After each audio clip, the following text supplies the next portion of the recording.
desegregate, mediate, alleviate, try not to hate, love your mate, don't suffocate on your own hate, designate your lover's fate, a one world state as human freight, the number 8, a white black slate, a gentle train, the broken crate, a heavy weight, just too late, like pretty Kate, as sex all night, now devastate, appreciate, depreciate, fabricate, emulate, a truth dilate, special day, the animal we ate, the guilt debate, the edge serrate, a better rate, a youth irate, to liberate, fascinate, deviate, reinstate, liberate, to moderate, recreate, or detonate, annihilate, atomic fate, mediate, clear the state, activate, now radiate, a perfect state, a food on plate, gravitate, the earth's own weight, designate, lover's fate, at 98 we all rotate, hallucinate, desegregate, mediate, alleviate, try not to hate, love your mate, suffocate on your own hate, designate, your lover's fate, a one world state as human freight, the number 8, a white black state, a gentle train, the broken crate, a heavy weight, just too late like pretty Kate, as sex on 8, now death estate, appreciate, depreciate, fabricate, emulate, truth dilate, a special day, the animals we ate, guilt debate, the edge serrate, a better rate, a youth irate, to liberate, fascinate, deviate, and reinstate, liberate, to liberate, liberate.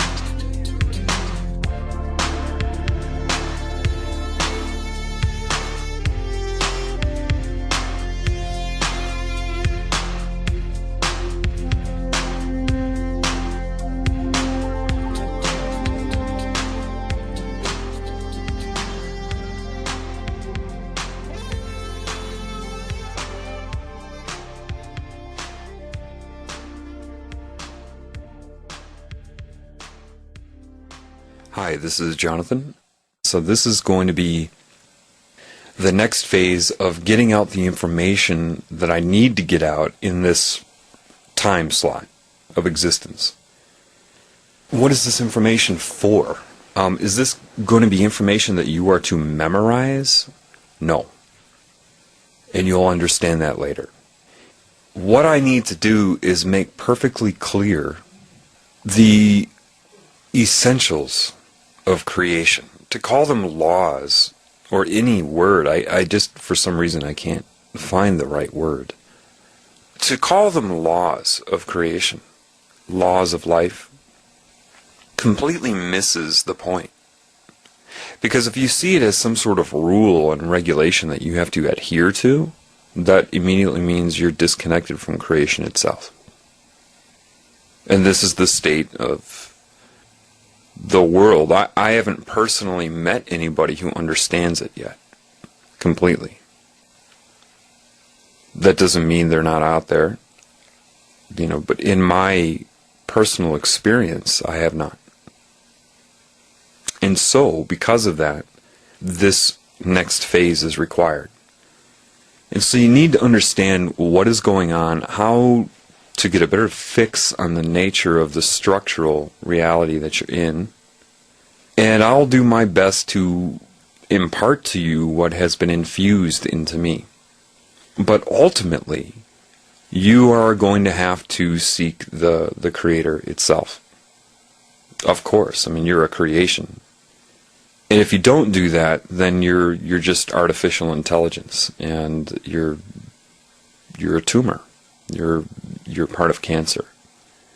But to say these things and not have any understanding of what they are means nothing. So what I need to be able to do, and what I am able to do, is describe it. Now, a lot of people say, well, so you're communicating with the Creator? Shouldn't your accent change? Shouldn't you not swear anymore? Listen, when you're dealing with the Creator, it takes what you have within your brain, your consciousness, your personality, your experience, and assembles it together from that for expression. Therefore, people thousands of years ago will express themselves on behalf of the Creator in the way that their personality was formulated then. So, you need to understand, individuality is a gift from from life, from creation. That's why there's a huge attempt to get rid of individuality. If you connect to the Creator, you're not suddenly going to become me. What is the point of that? You only enhance your individuality when you come into communication with the Creator. You copy less and less and less, and you just become. But see, all this right now sounds like a fortune cookie until I explain some of the real essentials that you need to know. So let me just do that, okay? And just something about swearing. Swearing is not the word you use. It's the energy you emit. Energy you emit. So could be a swear word depending on how I say it and what my intentions are with it. But you're all focused on structure, and that's the trap. That's the insanity. And I'm going to do my best to help you understand enough to make you realize that there is a creation force, that there is something you should be seeking. Most of my knowledge, is not from any book, any lecture, any video, any movie, any mentor. It is direct infusion of knowledge into me. I've had 2 Nobel Prize winning ideas that I know of. The second one last summer, or 2 summers ago, was that there are no neutrons in an atom. Now, I didn't read that anywhere. I knew it. I was able to deduce it, and that information was infused into me from the creative force. And I know why there are no neutrons. I can explain it. See, trying to memorize this theory or that theory is missing the boat altogether. Education is purely to separate you from what you are. That's how it's set up. As a child is growing, you could have the child have a really good understanding of what the universe is by age 4, 5, 6. And so the next phase has to occur, which is that which gets you to see for yourself. The problem is you've been lied to about God, and you don't understand that yet. I mean, you may understand the sentence and the sentence structure, but there's so much more involved with that than most people can know yet. So what I need to get into is the very basics of reality as put into my being from that which creates everything, which is me. And you're like, what? Well, it's also you. And that's going to be very hard to understand. When I say it like that, it sounds like a fortune cookie. It sounds like, some sort of, like I should be floating, on some sort of bobbing mushroom. And, it's, that's the best a human being can grasp that. Well, it's time to show you what you can grasp and how easily you can grasp it. And we'll start with the nature of reality. Telling somebody that reality is an illusion is not going to do much. So I need to make that more clear to you. Since everything is that way, there is no such thing as an illusion, so therefore it cancels itself out. Put it this way, all of the cells in your body are consciously aware. Would you really want them to sit there and be aware of just sitting there in this structural pattern for you, just to metabolize for you and be enslaved by you to make you up, knowing they're consciously aware?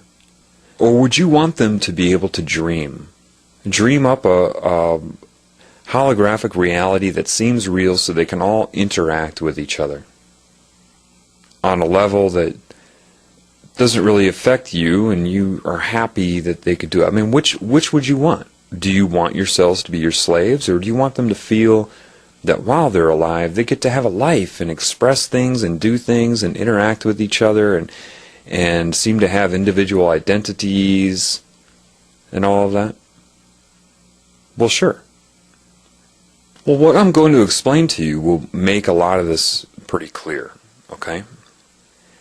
First of all, to learn something new, a lot of the reasons that people have trouble with that, especially science, if they are told they're not scientific, is because of just that. They've been told that. They intimidate themselves before they hear something so that they inhibit their ability to understand. So when I start speaking about this stuff, I just want you to not intimidate yourself. Know that I will bring it around and make sure you understand.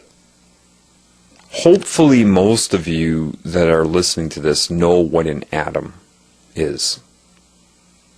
An atom would be a certain type of energy confined to a what you call a nucleus, a center area, with a complementary energy around it, bathing it, surrounding it, so that when they come together, their effect on anything in its scale of existence is neutral.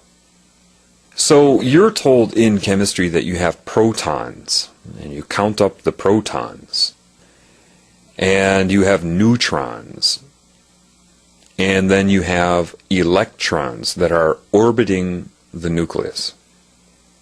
If you get high enough up in chemistry, maybe you get into organic chemistry, which is more, organic chemistry is a really good one to make you understand life. Not if you memorize organic chemistry, only if you understand it from the consciousness of the atom, because the atom is conscious.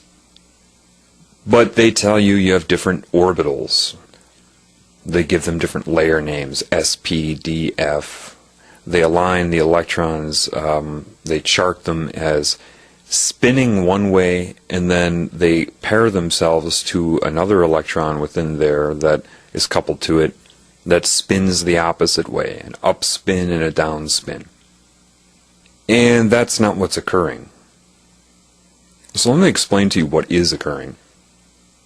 In an atom, you have the energy in the center. It is a certain amount of mass, if you want to call it that. Its existence is a combination of other energies and their interference with each other. Then you have this other type of energy.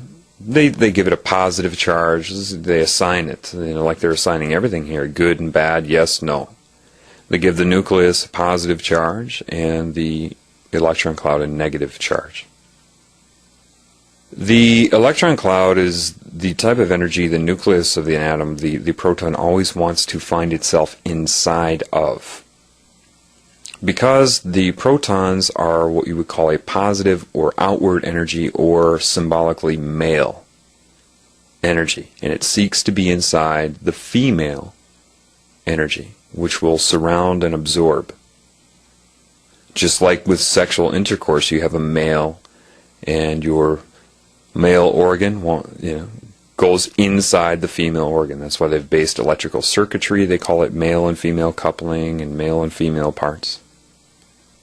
Well, see, the electron cloud, that energy, is a more dynamic, complex, dimensional type of energy. And it is not particles that are flying around the nucleus. It is a fluid consciousness energy. And they say, well, then what's an electron? Electrons beaming off. Well, all that means is a certain amount of energy is allocated out, and it assumes the most efficient use of space, which is a sphere. But when it comes back into an electron cloud, it delocalizes itself and becomes part of, like a droplet falling into the ocean. So when they talk about certain types of energies that couple, we have this upspin and downspin, and different orbitals. Orbitals in an atom would be very similar to chakras on you, how they interface. And I'll get to that later. But you don't have these particles spinning around. They're only that when they need to be. For example, Anybody that knows how to manipulate their own chi and focus their chi, maybe you've seen martial artists do this. They're localizing a lot of that energy to one point, which would be similar to the materialization of an electron. It's not even, material, just conglomeration of that energy. It is not particles that are spinning. If it's a fluid consciousness and you know there are different types of that energy within there, then what you're dealing with really is phase. And before I go on, I really want you to understand, you need to understand this. This is not a chemistry lesson. I'm explaining to you what you need to know to become what you are. So this is not something you should blow off and say, oh, well, I don't need to know chemistry. This isn't chemistry. There are chemists that have looked at this and tried to quantify it, but that's not what I'm talking about. When I use the term phase, what I mean by that is, well, say you make two fists and you're throwing out punches with both arms at the same time, meaning both fists go out and then come back and then out and back. And you're looking at, say, 10 feet in front of you, how much air is displaced from that vantage point, from both fists going out at the same time, pushing air and then sucking it back as they're coming back towards your chest. Compared to, say, if you alternate punches, where the left hand is out while the right is back, and then the right is out while the left is back, how much air is displaced 10 feet in front of you? Because, see, if both fists are going out at the same time, you have double the amplitude, double the force, double the amount pushing on the air, and then sucking it back and creating those wave pulses in the air. However, if you're alternating punches, as one is pushing air, the other is pulling air, and they cancel out their effect. That's a very good way to look at phase. If it's, and they would call that 180 degrees out of phase, or opposite. As one is inducing force, the other is retracting force, or pulling back. I guess as one is pushing, the other is pulling. Put it that way in your mind. Well, the same thing occurs with light, sound, electromagnetic waves, thought, neural impulses. And so, yeah, it's true. If I play a 500 hertz tone to you, say directly 10 feet in front of you, they would call that 0 degrees azimuth. They're always thinking in terms of 360 degrees when they're quantifying things. And say I play 500 hertz. What's really occurring is something is pushing and pulling on air, just like your fist is going out and back. It's displacing the air, but 500 times per second. And then you understand, if I were to put a speaker right next to it and play 500 hertz, same frequency, meaning the same speed, it's still displacing the air 500 times per second. However, think of it like fists that go alternating out and back, out and back. As one part of the diaphragm on one speaker is pushing on the air, like one fist going out and displacing the air, the other is pulling back. They call that compression and rarefaction when you're dealing with sound. Rarefying, meaning creating a void, compression, compressing it together. Same thing with your fists going out. Well, what would happen? If one is pulling back on the air while one is pushing, and they're both 500 hertz, so they're both the exact same amount of time, okay, the same number of cycles per second, but exactly opposite to each other, or 180 degrees out of phase, it's going to cancel out its effect on the air. You won't hear anything. And they call this phase canceling. Okay? Well, the same thing now occurs with the electron consciousness. It's vibratory. And so it doesn't have to be something that's pushing in and out. A frequency can be just the number of times something does something per unit of measurement of time. Those are interchangeable because time is a result of that. But think of it simply. So if you have part of the electron consciousness vibrating one way, and the other one that it's matched to is at the same amount of time per second, the same cycles per second, the same hertz, the same frequency, which is how many times per second it does what it does. It could be twisting back and forth, it could be oscillation, it could be Up, down, to whatever. I mean, if blinking can be a frequency. How many times do you blink per second? How many times do you breathe per second? How many times do you think about your feet per second? This is quantitative. When you're dealing with a quantum, that's an attempt to arrest life. That's dealing with how much.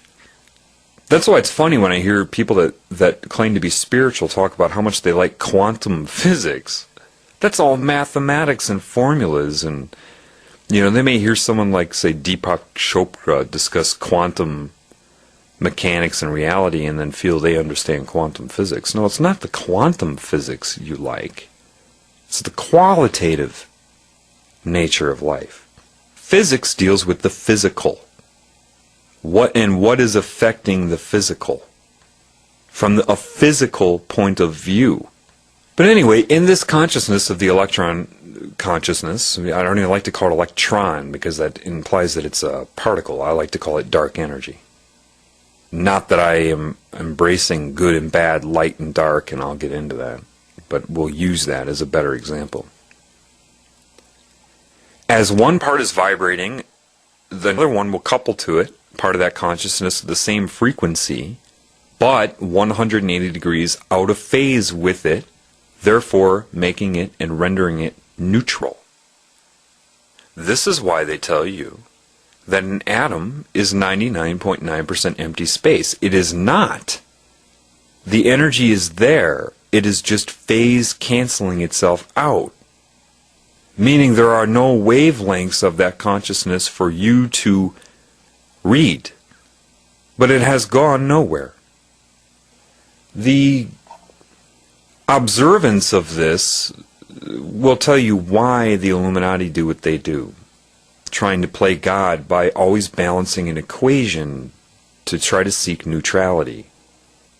That's why they try to control good and bad. They're trying to balance a mathematical equation, and you'll understand that later as to why that is missing it. See, what they're doing, math is not life. And that's what they embrace: numerology, structure, geometry, mathematics, numbers. Quantitative elements. And because their point of view is that way, they are like, what's happening right now is like that cartoon of Bugs Bunny where maybe a leak will spring in something holding water, and he'll put his finger up against it, and then another one will spring, and he'll try to cover that, and then another one springs, and he'll put his nose up against it, and another one springs out. Every time they try to plug a leak, another one's going to spring out. Trying to arrest the nature of life with math. That's what's happening. It's what has happened. Let's get back to an atom, though, because this is very important. So am I telling you that there are only two energies in an electron cloud and they phase cancel each other out? No. It's just that which is paired with another one will phase cancel it out. So how does consciousness manifest then? Switching the phase to double the amplitude in a moment, materialization, and then switching back to phase cancel. It can pop up anywhere. And that's why a lot of people miss that. They'll watch a movie like What the Bleep Do We Know, it's called. And they say, an electron can be anywhere at any given time. No, it's a fluid consciousness. It can pop up anywhere at any given time by shifting phase and interacting. And it doesn't have to shift to exactly the same. It can be 45 degrees out of phase. It can just create the amount of amplitude it needs to create an interference pattern between the two energies within it. So what happens is, you have, once you get beyond the first orbital, they say, you need 8 electrons. 8 bytes to a bit in a computer. Let me explain something to you. When you see these UFO examples, and all these UFOs that look like light come into an organized pattern, and they start flickering, and everybody says, oh, look at the neat light show. What they're doing is communicating the same way atoms within a molecule will communicate with each other. They're shifting the phase to suddenly double the amplitude so that which was neutral suddenly lights up. And if you are on that frequency and that time scale of an atom, when the atom communicates with itself, it would look identical to the UFOs you see flashing and doing the light dance with each other. If you were on that time scale and that size and had the neural system to pick up the emittance, you would see it as that. And they're demonstrating for you right there the consciousness of a molecule and an atom. Now your mind works the same way. Interference patterns of certain amounts out of phase, turning on, turning off. So what's the deal then? Well, if you have half of this consciousness that takes on one characteristic, regardless of how many different variances you have of it, they all match the other variances in the electron consciousness and as it relates to the nucleus. Half of that consciousness, the awareness to make decisions and change what it is, to interact with the other part of itself, the other part of the electrons, to interact. Half of an atom's consciousness, then, is there for it to perceive itself as I, the atom. The other half is used for something else. When atoms bond to each other, and what a covalent bond is the coupling of the complementary energies within an electron cloud that take on different dimensions and different characteristics. This is why if you study enough chemistry, you realize it's not just straight lines. The first bond is very basic. The other ones take on different dimensional traits that cannot be explained if you're looking at it from the third dimension. But say you have a group of atoms that come together to formulate a molecule. The part of them that are involved with bonding are used, because they're conscious, they complement each other and interfere with each other to create what's called a scalar jump. And that other half of the atom's energy is used by the molecule to see itself as I, the molecule, while each atom still has half of its own consciousness to see itself as I, the atom. So it is both. It is a group of atoms that still see themselves as I, but part of something, and know it, but maintain their individuality. And then you have a molecule that sees itself as I, utilizing the atoms. It's a different scale of existence. Then molecules can come together, because they're conscious, to formulate a tissue. Half of the consciousness of the molecule is used to see itself as I, the molecule. The other half is used by the tissue. Every molecule in the tissue itself, half of its consciousness is used by that tissue to perceive itself as I, the tissue. And all the molecules see themselves as I, the molecules, understand that they are we, the molecules, being used willingly, of course, by the tissue, because they still have their own individuality. And the atoms within the molecules still perceive themselves as I, the atoms, but also we, the atoms, that are being used by the molecule to see itself as I, the molecule. They haven't lost any of their individuality, because only half is the individuality. That's would be that way whether they're connected or not. So there's no reason. It's so perfectly designed. There's no reason to say I don't want that. Well, you can go up from tissues to, say, structures like organs. Same thing. You have a field of energy you can't perceive around it because, well, we'll get to that. Half of the consciousness around the organ, the field around it, sees itself as I, the organ, utilizing everything below it the same way. Another scalar jump. Every time you go from atom to molecule, it's a jump in scale. Go from molecule to tissue, it's a jump in scale. Tissue to organ, jump in scale. Well, the next stop is the body. You are using half of the consciousness of all the main components of your body, which are using half of the consciousness of all the things that make them up, and down and down and down. You're using half of the consciousness of your body to see yourself as I. I don't call myself we the cells, we the atoms, we the organs. I say I, Jonathan, right? Do you call yourself we? But you are we. And you are I. That consciousness innervates your body through different scales as well, because you have different scales of consciousness.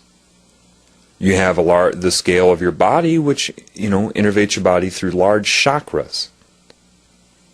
But if you go a scale down, you have the other type of consciousness that goes through points of energy through organs, then cells right through the DNA.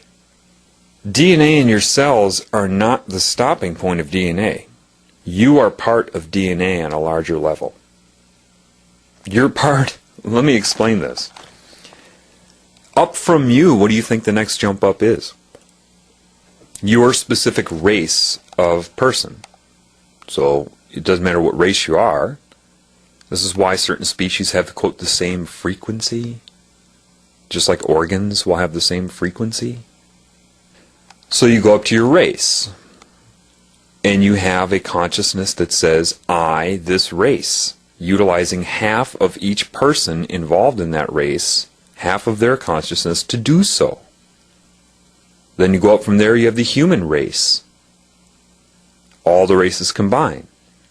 And half of the consciousness of all the races are used by the human race to see itself as I, the human race. Well, each race has its own identity, and then each person in the race has their own identity, and each organ within that person has its own identity, and down and down and down. You go up from there, and you have Earth with all the life forms on Earth. And yeah, half of the consciousness of all the life forms on Earth are used by the Earth to see itself as I, the Earth. When you go up from there, you have a solar system. The sun would be like a proton, and there is dark energy around the sun you can't see. Why? Because your eyes are part of the center energy, the part that's inside. So it's interacting with the wavelengths of energy that correlate to that. Protons, sun, light. This is why they would say in a song, blinded by the light. We'll get to that. And granted, this is all just on this wavelength. This bandwidth of existence that you're in. This is not...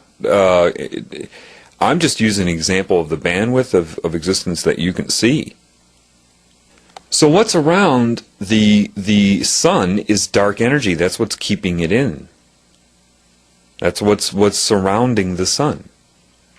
As the dark energy interacts with the energy of the sun, it neutralizes it and creates orbitals, and that's where you would have the neutral energy or state of matter that life can exist, and that's what you would call the neutrons. Neutrons are only the interaction between these two types of energies. The outward male, which is sun, again, same properties. That's why now you understand the Illuminati where they worship the sun, right? And they also worship the male phallus. Well, it's the same thing. It's the male energy. When they collide, you have that neutral point in between. If you go up to a galaxy, then all of the solar bodies in the galaxy would be the part of the, that dense cluster of solar bodies inside. It'd be like the proton. And then you have dark energy around the galaxy. Now you can look up a dark energy map, and what you're going to find is that it only surrounds galaxies and connects all the galaxies together. Just like electron energy connects all the atoms together to create molecules. You can't go from galaxy to galaxy unless you follow the path. of the electron, or sorry, dark energy that connects them. But since it's all confluent and all one consciousness, then yes, you, if you understand that, can communicate to any galaxy, anywhere, and anything at any scale. So when you look at a galaxy, you see that the only place that life exists are the perimeter, the outward swirls. Right? That's the area that life can stand at. That's the blending of the dark energy and the galactic solar body energy. And so in the perimeter, that's where you're going to find planets that can sustain life. Earth is the same thing. Therefore, with this understanding, you know that the core of the Earth is like a proton energy, and there's dark energy around the Earth. When they collide, you get what you call the surface of the Earth. That's the neutralizing effect, the interaction of the two energies to create life on Earth. But it's only where it interacts. Therefore, by that knowledge, you can only conclude that the Earth is hollow. And the surface of the Earth is just where those two energies meet. Okay? Same thing with neutrons in an atom then. It is the interaction between the electron consciousness and the proton consciousness. And when they collide and have interference patterns and neutralize each other, then they call them neutrons. They cannot exist in and of themselves. That is just the interaction of the two energies. And you'll go up and up and up from there. And down and down and down. This is what infinity is. If you want to think of it as a graphical analysis, like a sine wave, think of you know what a sine wave is. If you don't, look it up real quick. Imagine the longest wavelength you can imagine. Well, we'll just make it simple for reference. Say it's a mile. All right, a mile long wavelength. And then you just, in order, get shorter and shorter, you know, of existence of possible wavelengths, until the point where you get down to it's really close together, and an inch. Say the line you draw to represent that would be 1 inch thick, and the amplitude would be 5 inches. Meaning how high it goes up and how low it goes down. 2.5 above the neutral point and 2.5 inches below, making 5. The node and antinode. Well, if you bring it close together like that, now it's only an inch apart, then a centimeter apart, then a millimeter apart, then a micrometer apart, a nanometer apart, and your line is an inch thick. It's going to look like what? 1 5-inch thick line. Because it's so close together you can't perceive its separation anymore. Now imagine that starting the longest wavelength ever. One huge 5-inch thick line going up and down, and its amplitude would be 5 feet. Going up and down and up and down, and then getting it closer together, so you have these squiggly lines that are going up and down that start to come closer and closer and closer and closer together until what? It's so close together you can only perceive it as a 5-foot thick line. And then that starts going up and down. Right? 50 feet up and down, up and down. Bring it together, it's pretty soon the wavelength is so short, frequency, in other words, that becomes a 50-foot thick line. That is scalar jumping, the change in scale. And that is infinity. I don't know if I can tell you to verify this. I've never seen this information anywhere in print or video or lecture or anything. This is given to me from that which I'm interacting with. This is what I'm trying to tell you. They tell you that God is, you know, the Bible, and therefore, you know, you have to be stupid to and not question anything and not learn anything. No, the Creator knows all. It creates everything, and it's more than willing to enhance your life and give you knowledge and allow you to maintain individuality. It's what it's all about. You become anything but stupid when you connect to the Creator. I've had light explained to me. Why is it particles and wavelengths? I know why it is. Exactly why it is in my head. There is no explanation out there. Scientists bumble around that. Well, it's either particles or wavelengths depending on how you look at it. No, no, no. I know exactly why it is. I'm not going to get into that now. See, the beauty of individuality is, how does the Creator communicate with me? It takes what I know and things that I've encountered in life, and then assembles those things together correctly to create a thought that I understand. And if it's information that has no words yet, if it has no, I've had no experience with it, it still puts the knowledge in me, and then I'm directed to see something in life that I can extract a metaphor from to explain what I know. That's how it works. It doesn't change your personality. It doesn't, I mean, it has no interest in that type of control. There's only one energy that has interest in that type of control. And that's what we got to get to next. Okay, what is cancer? Well, what is it? People can assess it, and they can say, well, it can be a virus that inserts an oncogene, which is a cancerous gene in there, or a vibration that triggers the turning on of an oncogene. Or, you could sit in ultraviolet light and, or have some sort of damage done, and there are different repair mechanisms of DNA. You have basic repair, but if the damage is too bad, you have what's called gross repair, and it just starts inserting base pairs of DNA, and sometimes it's incorrect. Usually the cell dies, but occasionally a cancer gene is created. Trauma can create cancer. What happens? Well, an oncogene, what is that doing? It's transcribing, as they know, an enzyme that renders the cell immortal and causes it to metastasize and try to take over the body, to grow and grow and grow and grow. The cell has a normal life cycle that it goes through. But cancer violates that with immortality. But that's just what it's doing. It has nothing to do with why. It is only what. Again, structure, math, quantity. If you know a cell is conscious, and DNA is its system of how would you look at DNA? The same way you would look at the components in your body. That's part of it. It's the structure, the brain. My comparison of the DNA, what I contribute a lot of DNA to, would be the liver in the body. The liver has twice the DNA of all the other cells, and it produces over 90% of your blood plasma proteins. It's involved with so much. That would be a scalar jump of DNA to me. The liver. The liver is the most alive organ in the body.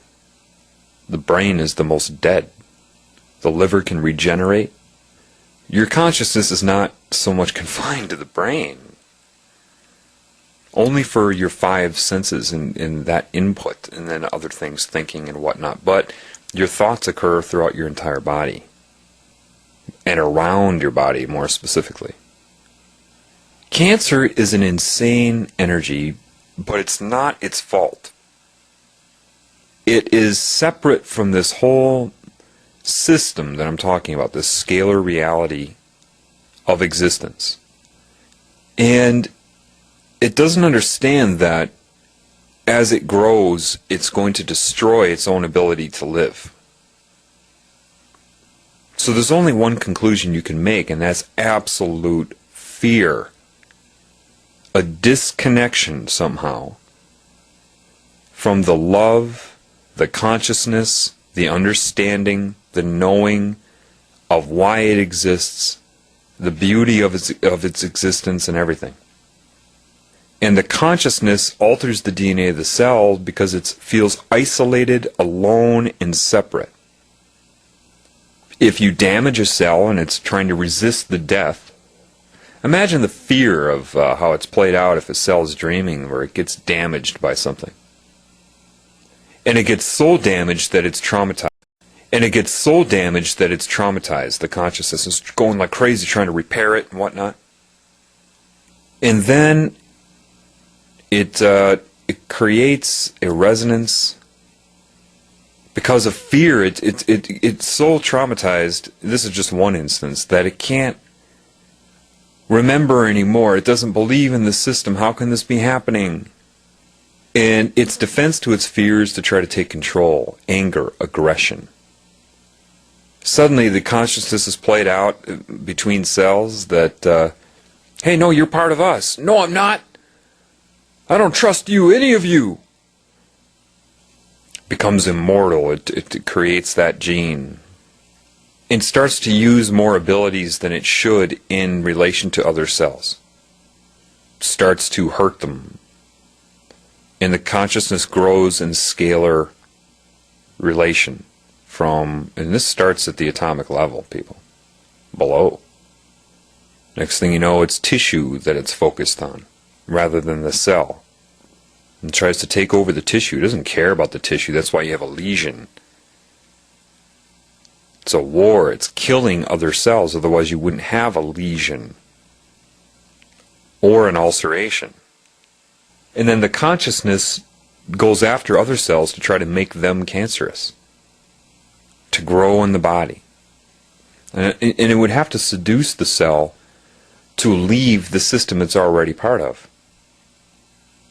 by traumatizing it, seducing it. Look what I can do.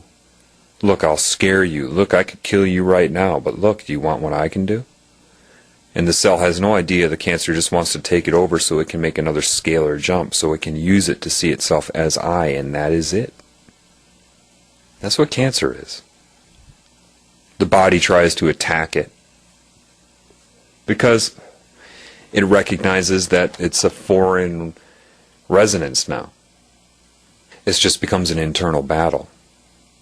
But when you correlate what happens with cancer, and I have, of people that have spontaneously healed, or they call it spontaneous remission, they've all done different things. There are people that try procedures. I'll take 10,000 milligrams of vitamin C a day, like Linus Pauling suggested. I'll take homeopathic remedies. I'll do yoga. I'll do this. I'll do that. And so there are very different people that have done these different procedures that have avoided chemotherapy and radiation treatment, which is just another war. And these people that have healed themselves from cancer all report having, it doesn't matter what their procedure was, they all report having this experience of infinity and understanding of the scalar reality. Whether they can say it in the same way I'm doing it doesn't matter, they know it. And they try to express it to people the best way they can. I just knew I was part of a whole loving system, a perfect system. And that, the whole body, attached to that. And that was used to convince the energy animating the cancer cells that, hey, you were part of me. I love you, man. There's nothing wrong. There's nothing to be scared of. I'm sorry this happened. It was nobody's fault.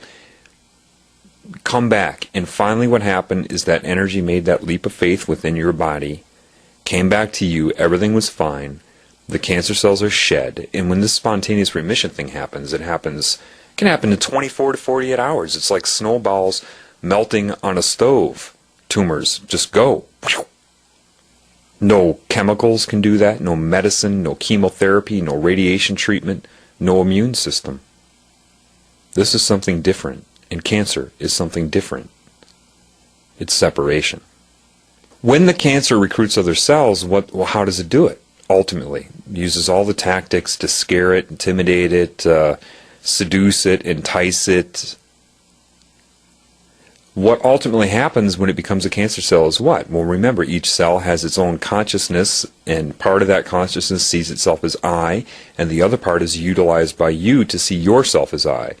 Or the organ to see itself as I, that type of deal. Cancer disconnects it from that and plugs into it, so it still has its own individuality, but the other part of it is used by the cancer consciousness to see itself as I. It unplugs you from the cell, from you, and plugs into the cell to see itself as I, and that's what a tumor is. Now, your cells obviously are connected to you in more ways than just consciousness. There are other dimensions, other realms. when it becomes overwhelmed by cancer, it forgets that until people have this scalar, this event of infinity of understanding. That's the connection to the Creator, the love, that which created everything. And your beacon of a problem is responded to by the Creator. Now here's the deal. Time is related to scale as well. Time for an atom is not the same amount of time for you. It's vibrating way too fast for you to perceive. So even time for, like, say, a fruit fly. Oh, it only lives 24 to 48 hours. What a short life. Well, not to it. If it's on a different frequency, a different scale of existence, that could seem like a much longer period to it. That's why man has trouble trying to swat a fly. Oh, that's because it has a neural strip on its abdomen, and so it just reflexes, it has a reflex to your movement and displacement of air. No. You're moving really slow to that fly.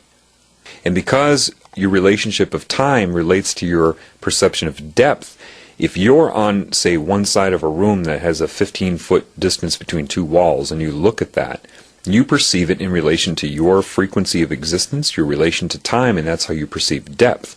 It will take me 2 seconds, 3 seconds to get to the other side.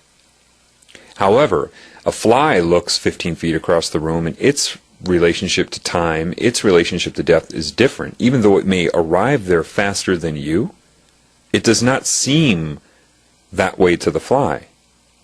It sees it as a very long distance away compared to how you perceive it. Imagine being a giant that's 800 feet tall, standing on top of a mountain. Well, how far apart would those mountains really seem to you if you were that big? Much closer together than you would perceive it as your size, right? But say you were able to run to the other mountain, or somehow move yourself with wings faster than the giant could get there. Or observe the giant walking from mountain to mountain. As a human and seeing a giant that big, it may look really slow to you, but its perception of time is just normal. It's just right. So you would appear to be really fast to it.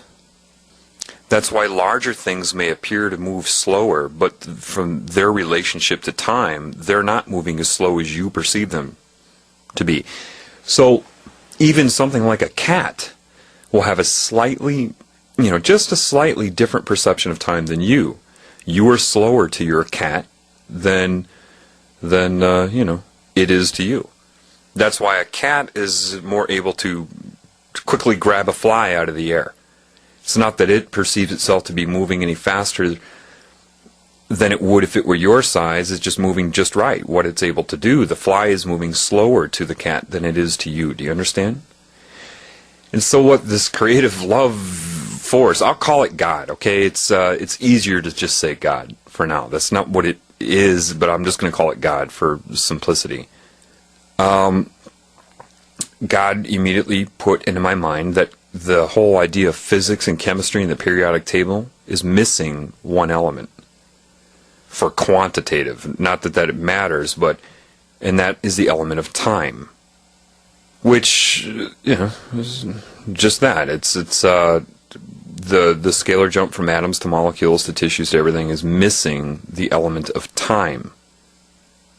Why am I telling you this? Well, so if you know that, then if you go through some sort of cancer in your body, and even if you have a spontaneous remission that took 48 hours, amazingly fast for the tumors to dissolve, from your cell's point of view, that was not 48 hours. That was a long, drawn-out process.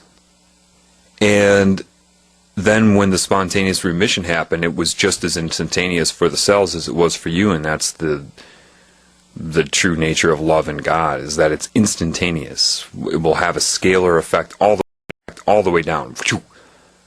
The cancer was healed immediately. The process of shedding the cells is like cleanup after the other energy abandoned those cells. That's all that is. The cancer, when it healed, was instantaneous. Everything else was just cleanup in the body's, getting rid of the tumor. What is occurring right now on this level is cancer. You have a consciousness. Let me just back up here so you understand some of these things. Why am I saying it the way I am saying it? Well, one, I'm supposed to say it like this. This is something everybody needs to know. Am I the first person that's talked like this or known this? Of course not. Everybody's connected to, well, can connect to God. You're going to find out most of you have been disconnected in a lot of ways, but they haven't been able to disconnect every way, of course. Otherwise, cancer itself could not spontaneously heal. But again, when God commands the mind, it takes what is in your mind, your personality, your experiences, and puts it together around the truth. And if you don't have the words for it, it will direct you to an experience where you can extract a metaphor. This is the beauty of individuality and how it embraces that. So an artist can say what I'm saying in a picture. A musician can write a song that expresses what I know with notes. God will intervene and command and embrace the individuality of everybody with the truth. It's the beauty of everything. So that's the beauty of individuality.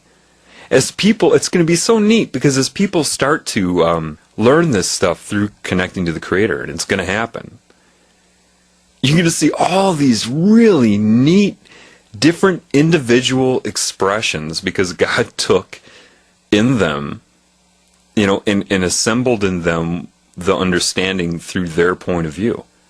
It's already happening in a lot of ways. It's fantastically wonderful. And it's going to go against this whole idea of cloning, getting everybody to dress alike, talk alike, act alike, think alike, all of these things. That goes against the nature of God. God wants that individuality. Otherwise, everything's boring.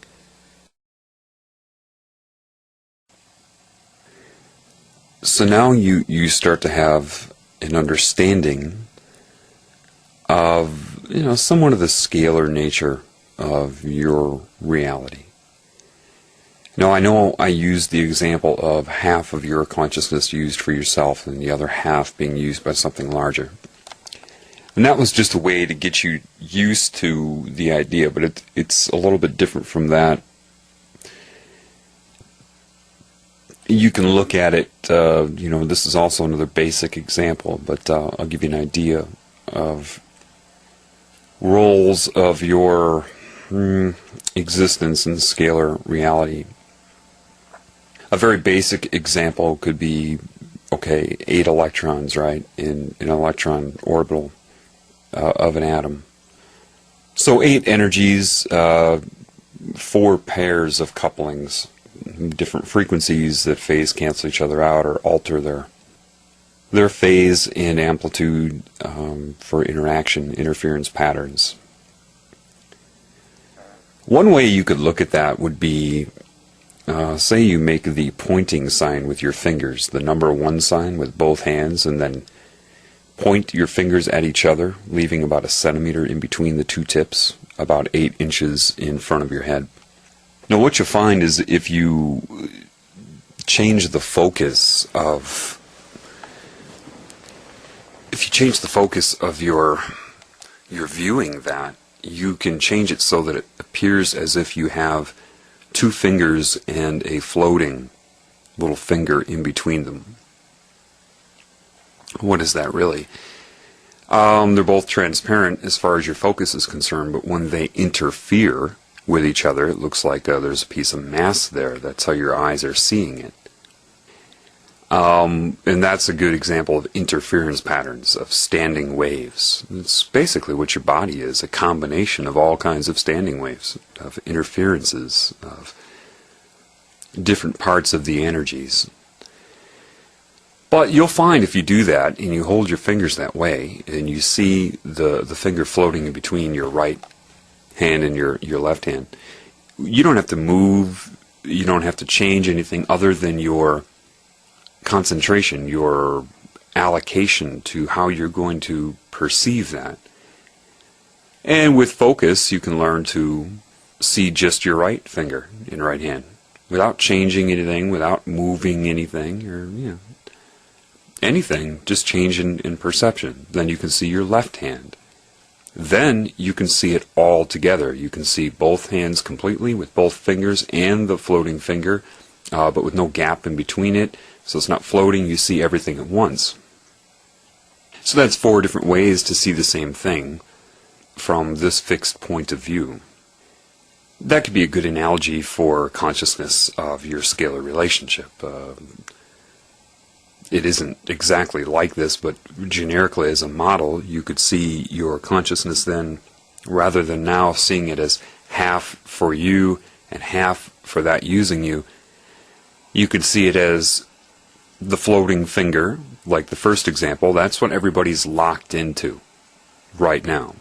They see themselves as the floating finger, not knowing that they're an interaction between 2 different types of energies. Alright, that's what everybody believes. They believe they're this floating finger and have no comprehension.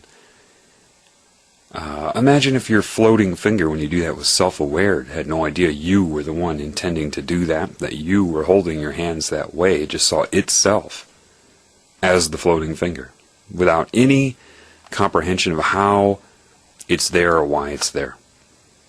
But if you weren't attacked like this, and you were operating correctly, you would also be able to see yourself, for example, as, say, we'll just use the right hand, where you can shift it to where you see the right hand and finger, which would be seeing yourself from the consciousness point of view of the components that make you up, and down and down and down from there. Shifting to your left finger, metaphorically, could be seeing yourself as part of something larger. And then the final completion of the valency of an orbital of an atom, which would be having 8 full electrons, you would be allowed that 4th point of view, which is seeing everything or being aware of everything at once, if you choose. It's that last state of mind that animals can go into, that every creature on this planet, unaffected by this agenda and what's happening, is allowed to do.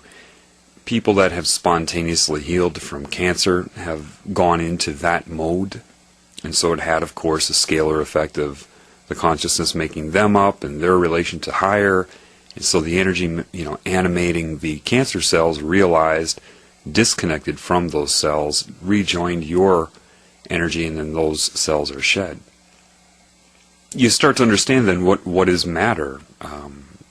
The surface of the earth is the interaction between the core, which could be like a proton nucleus of an atom, and the dark energy around the earth, which you call the magnetic field, even though it's in shells or rings that move like a conveyor belt through the center of the planet, just like the energy in your body does that. It's like a long donut where it can just move through your body that way.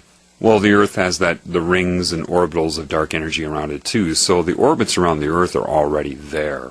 That's what the moon is in. What are the different atoms, though? Well, what are the different life forms on this planet? You see, say you took your hand and put it into a sandbox and scooped up some sand. Let's pretend that sand is the proton energy, the ignited energy, the male energy. When I say proton energy, to me it means protons, or that energy in a nucleus of an atom, the core of the Earth, the sun, the collection of solar bodies in a galaxy with dark energy around it. That's what I mean. That's the material mass. And so your eyes react to the energy that would come from the center, energy that comes from inside this female consciousness energy. Female, not gender, just nature. So you pick up some sand, and your hand would be metaphorically the dark energy that interacts with that sand. You can't pick up more sand than your hand can hold. So Say you have a very complex amount of frequencies in this dark energy around Earth. Each different wavelength, if you break it apart into individual waves, you have a complex waveform, and even this whole concept of Fourier transforms, I'm sure it was an understanding of this. My voice could be broken apart into individual sine waves.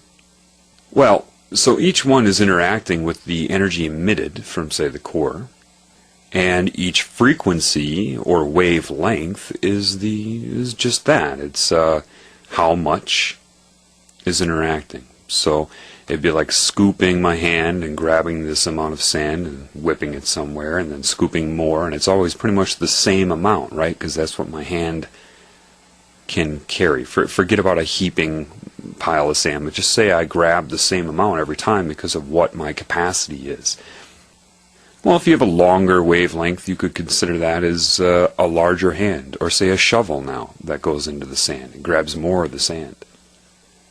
And then, a garbage can goes in and grabs some sand, and fills it up. It's how much is it's how much of the dark energy in the specific frequency is interacting with this center energy, creating an interference pattern. This is where atoms come from. Well, gee, why would we have a huge, heavy atom, and why would we have smaller atoms? And then the atoms themselves are complex waveforms making that up. So when you're dealing with all of the parts of the interaction, then you would be dealing with frequency and amplitude, or the wavelength and amplitude.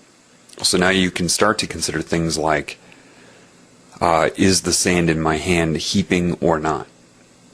For example, the color red is the color red. How intense that color is depends upon the amplitude. Are you picking up a heaping scoop or not? That's what waveform interaction is. So you understand that the basics of it would be the size of the interaction. I see it in my head. It's very hard for me to say verbally, though. You have a complex waveform interacting with another complex waveform, and infinite complex waveforms interacting. Then the amplitude would be, in the case of a hand picking up sand, is it a heaping pile, or is it just a leveled off pile? This is the very nature of your thinking process. Amplitude and interaction of wavelength. It all comes down to that. You start to understand this energy is in frequency. Now, so is the energy in the proton nucleus. So is the energy in the sun. The sun has very basic components in it, or wavelengths. Ultimately, what I'm telling you is, if it's coming in pulse and everything is an interference pattern, and so on a different level it's an interference pattern which is making up the atoms that are burning in the sun, then it has to have a frequency, and the frequency is the interaction of the two energies. Therefore, the components of the sun, like everything, are in frequency. And what that frequency means in that case is frequency of existence, meaning the sun is there, and then it's not, and then it's there, and then it's not, and then it's there, and then it's not. It depends upon the specific atoms, so there's always parts that are there when others aren't, and such. But it's so the frequency to you would be at the atomic level, which is too fast for you to observe. So, if I'm telling you that the sun is there and not 100,000 times per second or something like that, you're not going to be aware of that because you are there, and then you're not, and then you're there, and then you're not. But why wouldn't you notice that? Because every component you're locked into as the floating finger is built upon that groundwork. If I took a wall and was able to vibrate that wall, say in your home, back and forth 1 foot back, 1 foot forth, 1 foot back. So the distance of movement. And did that fast enough, you could just go lean up against that wall and you wouldn't even know it was moving. The wall would appear to be 1 foot thicker than it is. You wouldn't know. If I start to vibrate it to the point where you get to the threshold of your very vibration as a person, then you can't assess that. So this is where, now where did I learn this? Again, you need to understand. Did I read this somewhere? No. Did I watch a lecture? No. Was it a professor or teacher that told me? No. Did I find it anywhere from information in this realm? No. Sitting in the backyard in the summertime underneath a tree. You see, the problem with religion is you all equate that with God somehow. And it works well on intelligent people, which are what they want to get rid of, because they see the people that are brainwashed by religion and equate that to God and think, well, gosh, if these are the people that believe in God, I can't believe in God. Because they don't think I ask them to explain it to me and they can't give me an answer, and then they abandon the whole thing altogether. The creator of the universe is anything but stupid. It is everything there is. And you cannot connect to the creator via religion. It's impossible. So I asked a simple question. I said, okay, well, explain light to me then. Scientists say that light is either particle or waves, depending on how you look at it. It put into my mind, making me understand, okay, look at the sun. Now you know it's dealing with me, not in words. You can't understand the communication until you understand the command of love. The sun, make it very basic for you, okay? Let's get rid of the complex waveforms and multiple waveforms. Let's just say the sun itself is there, and then it's not, and then it's there, and then it's not, so many times per second. Well, what that means then is it's when it's emitting light, that is also impulse. Because the components that make it up are there and not, and there and not. And then the sun is built up off of that, and it actually is there and not, and there and not, on a different level. So, the energy emitted from the interaction of atomic forces, when it leaves, takes the most efficient uses of space, which would be a sphere, and it spurts out based upon the buildup, okay, light emittance, and then a refractory, and then buildup of energy, and emittance, refractory, buildup of energy, emittance. So imagine like the spraying of bullets, not to put that image in your head, but I mean that's just a bunch of raindrops coming down and a stream of, you can call them photons, whatever they've wanted, whatever label they wanted to put on them. And there are other components too. So that would be particle, right? But how does that take a wavelength? And how many different carrier wavelengths are there? Well, they know it's a stream, which is a frequency. The number of photons, you learn that with the eyes, the number of photons hitting the eye per measurement of time, we'll call it a second. They're interchangeable. But we'll just say that's what it is. Okay, so just say that you have a stream of photons hitting you.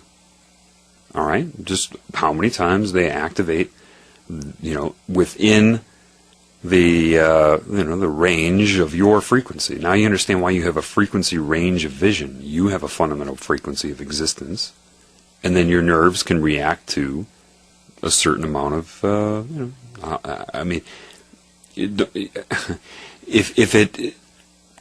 if the number of photons hitting your eye per second exceeds the amount that your rods and cones can react to, think of a speed bag, where you hit in boxing is do do do do do do do do do do do do do.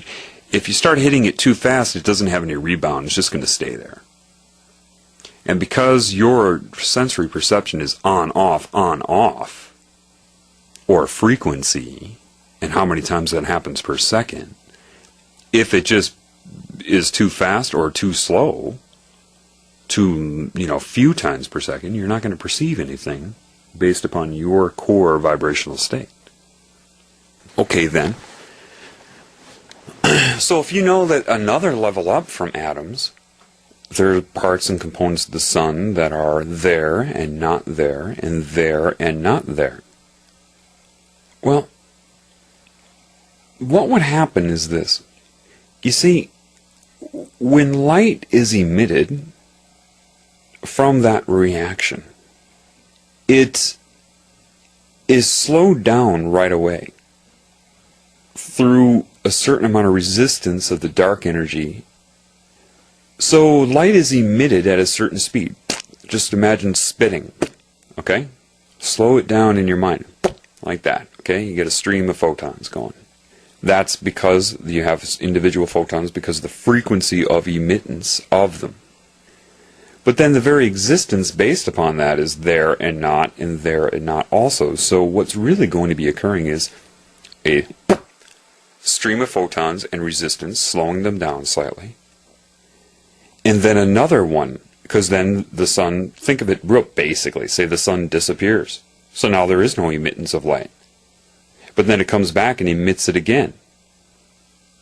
So now there's a gap in between, except the new emittance is at original speed, which will be faster than the first emittance.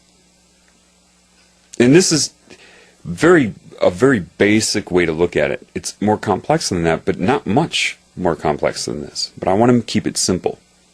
So like a cue ball in a pool game, you're colliding the photons. And so picture in your mind this new stream coming faster, and then the photons and the lead photons collide with the rear photons in the first emittance. And what happens?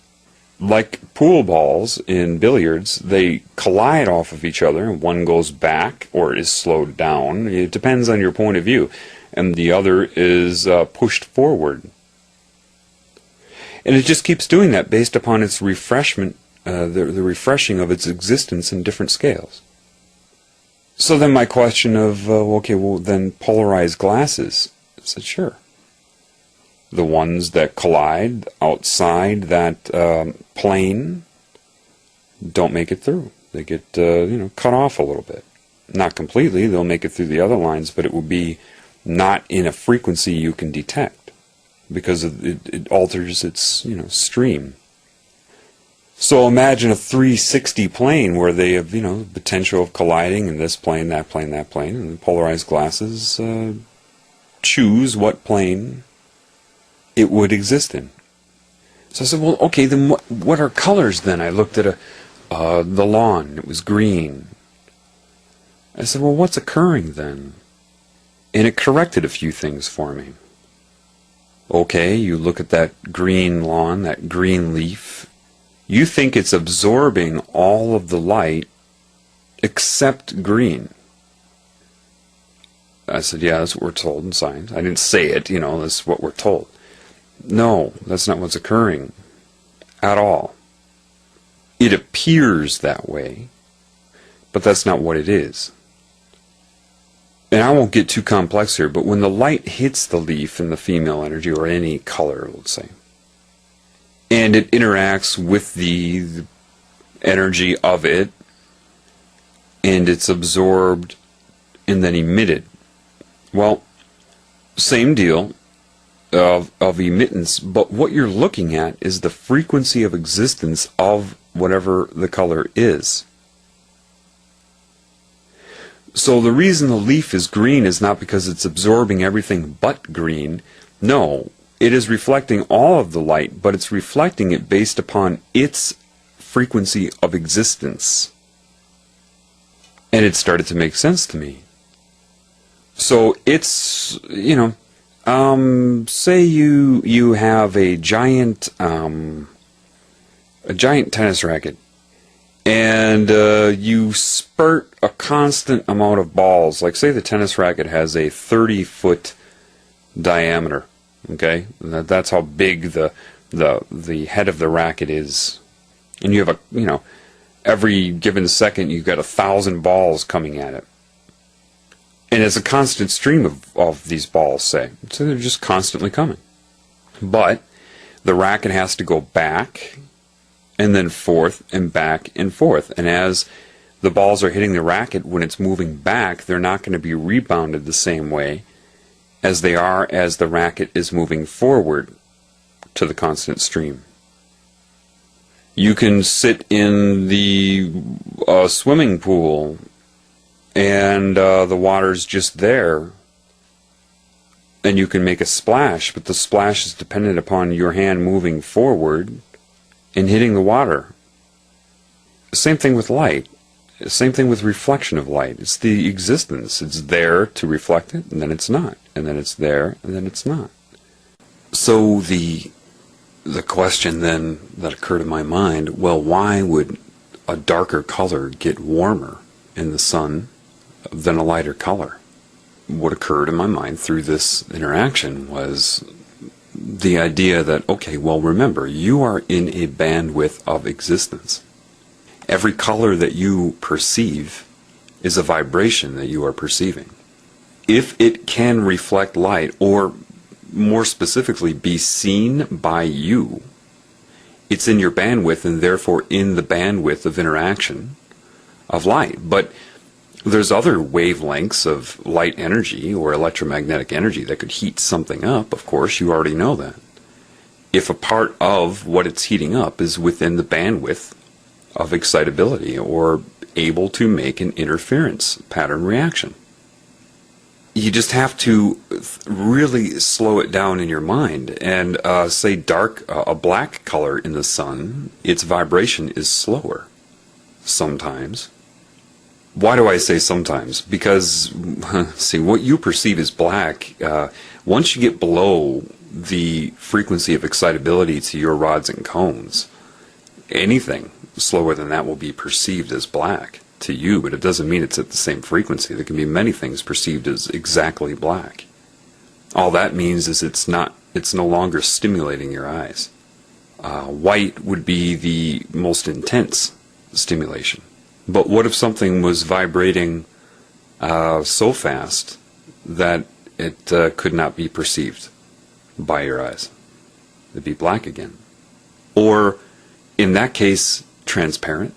But you've got to understand, when you look at the sky at night and you see the stars, sure, but what about everything in between the stars? You perceive it as black, right? But it's not black. It's not absorbing light or emitting the color black. It's just lack of stimulation. That's why you perceive it as black. If it's vibrating slower, though, in this realm, if you have something that's at a slow vibration and that's why it's black or very dark, it's like hot potato. Okay, I'm going to hand you a potato and it's burning. Okay, and you want to get rid of it as soon as possible. It's burning. Okay, and you want to get rid of it as soon as possible to not absorb the heat and cause a burn. The faster you get rid of it, the less it's going to hurt your hand, right? The longer you hold on to it before you throw it, the more heat you absorb into your body. That's what it comes down to with really dark colors absorbing heat. And you can mix and match vibration. If something's vibrating faster and you want to absorb heat, what do you have to do? These are questions you need to think about.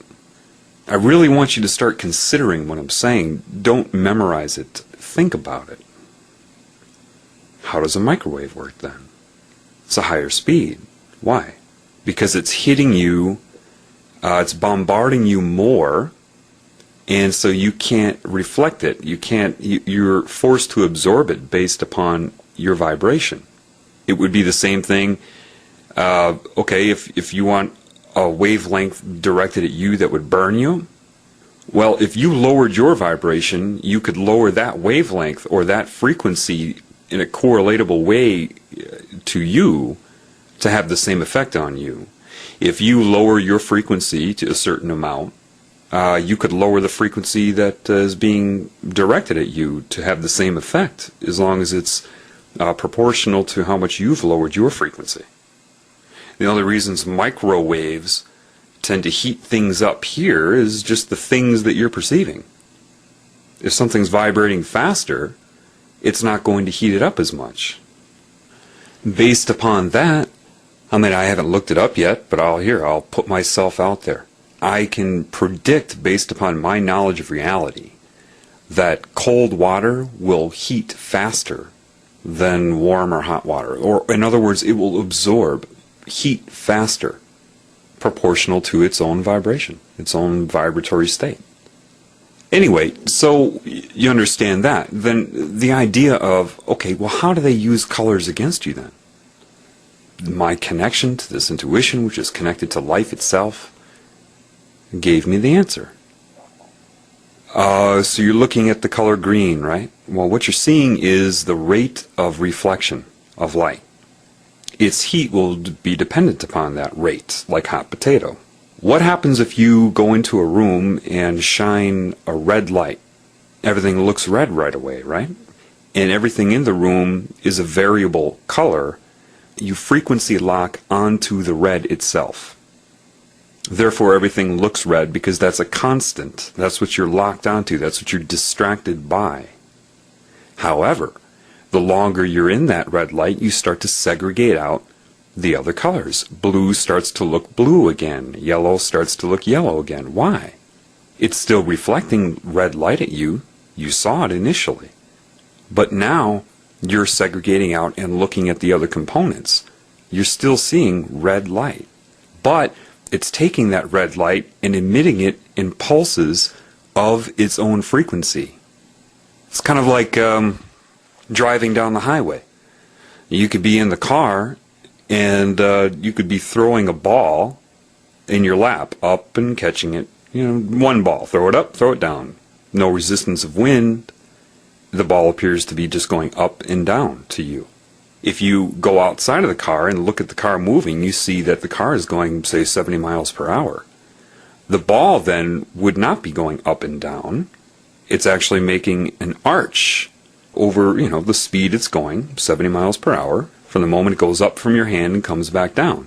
But then if you go off from that, you see the Earth is spinning, and it's actually not going in a straight line arch, but it's spinning. And then if you go back from that, the Earth is going around the sun, blah, blah, blah. This would be the segregation of detail. This is the very fundamental concept of a carrier wave. If you listen, and I've said this before, if you listen to a radio station and say it's 100 megahertz, you're not listening to 100 megahertz, a 100 megahertz sine wave. You couldn't even interpret that with your ears, but say you could. That's not what you're hearing, that's the carrier wave.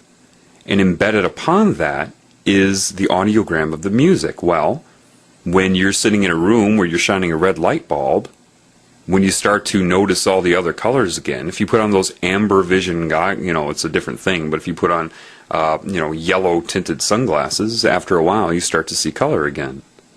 Okay, so if you're looking at a blue color with red light coming off of it and you start to perceive it as blue, what's happening there? Blue is now the carrier wave for red light. It's red light in its own pulse, but it's being, like the tennis racket, it's being emitted at the frequency of existence as the color of blue. Blue is the carrier wave. So now you can start to understand something, because you've seen this your whole life, but you haven't been putting it together, right? The information has been available to you, but you haven't connected to you. So you just have ignored it, right? We all have. But the people running the planet have not. So you can start to imagine now the usage of color. If you understand this very basic principle, that if I shine a blue light onto a red object, at first it appears to be blue, because you're getting both. It's what your brain is decoding. So with television, if they get you focused on the moving images, the macro picture, that which is embedded upon the light emitted at you is a secondary source of information. But they've got you looking at all the distracting things on TV, so your brain is not decoding the stuff embedded upon the light coming off the TV. You're looking at the picture. This is identical to what's going on when you shine a blue light onto a red object and you see the object is red. They alter your brain waves with television through frequency so that you don't decode as readily or notice that as readily because you're too distracted. All the manipulation, a lot of it's based upon this principle. What you can see, what you can't see, what can be hidden from you. And now you start to understand that if you don't have this knowledge, then if somebody tells you that the television is programming your mind, you laugh at that. And it's very basic, isn't it? You understand it now, don't you? I mean, to some degree, you feel like you understand it. Yeah, it's really not hard to understand, and that's where I want you to really pay attention. Pay attention to what is happening to your confidence level. What do I mean by that? You didn't know this before I told you, right? But you know it now. How long did it take you to have this open up in your mind? Are you a stupid person? Well, do you or do you not have a better understanding? In how short of a time has this been out of your whole life? Are you stupid? Or did someone just not explain it correctly to you? You're not stupid. If you understand the concept of what I'm saying, you don't need to memorize it. I'm not going to give you a test tomorrow on this. What I want you to do is understand it as I'm saying it. If you can do that, then you have to make yourself aware right now that you can learn. Think about it. If you understand it, I didn't make that happen. All I did was tell you. Whether you understand it or not is up to you. It's up to your capabilities. Do you hear what I'm saying to you? So if you don't tell somebody the correct information to allow them to observe their own brain working throughout their entire life, or have it work in irrelevant, useless data sets, school, you disable that person. Do you have a better understanding of how color affects you? Well, color is a frequency, right? Okay. Well, you are a frequency. Your brainwave state is a frequency. If I stimulate you with a color, and it has a certain frequency, it's going to react with your body because you can see it. That means you are in the same bandwidth of existence. Anything you can perceive is within your bandwidth. Therefore, its vibration can affect you. That makes sense, right? Otherwise, you wouldn't be able to interfere with it. You wouldn't be able to interact with it.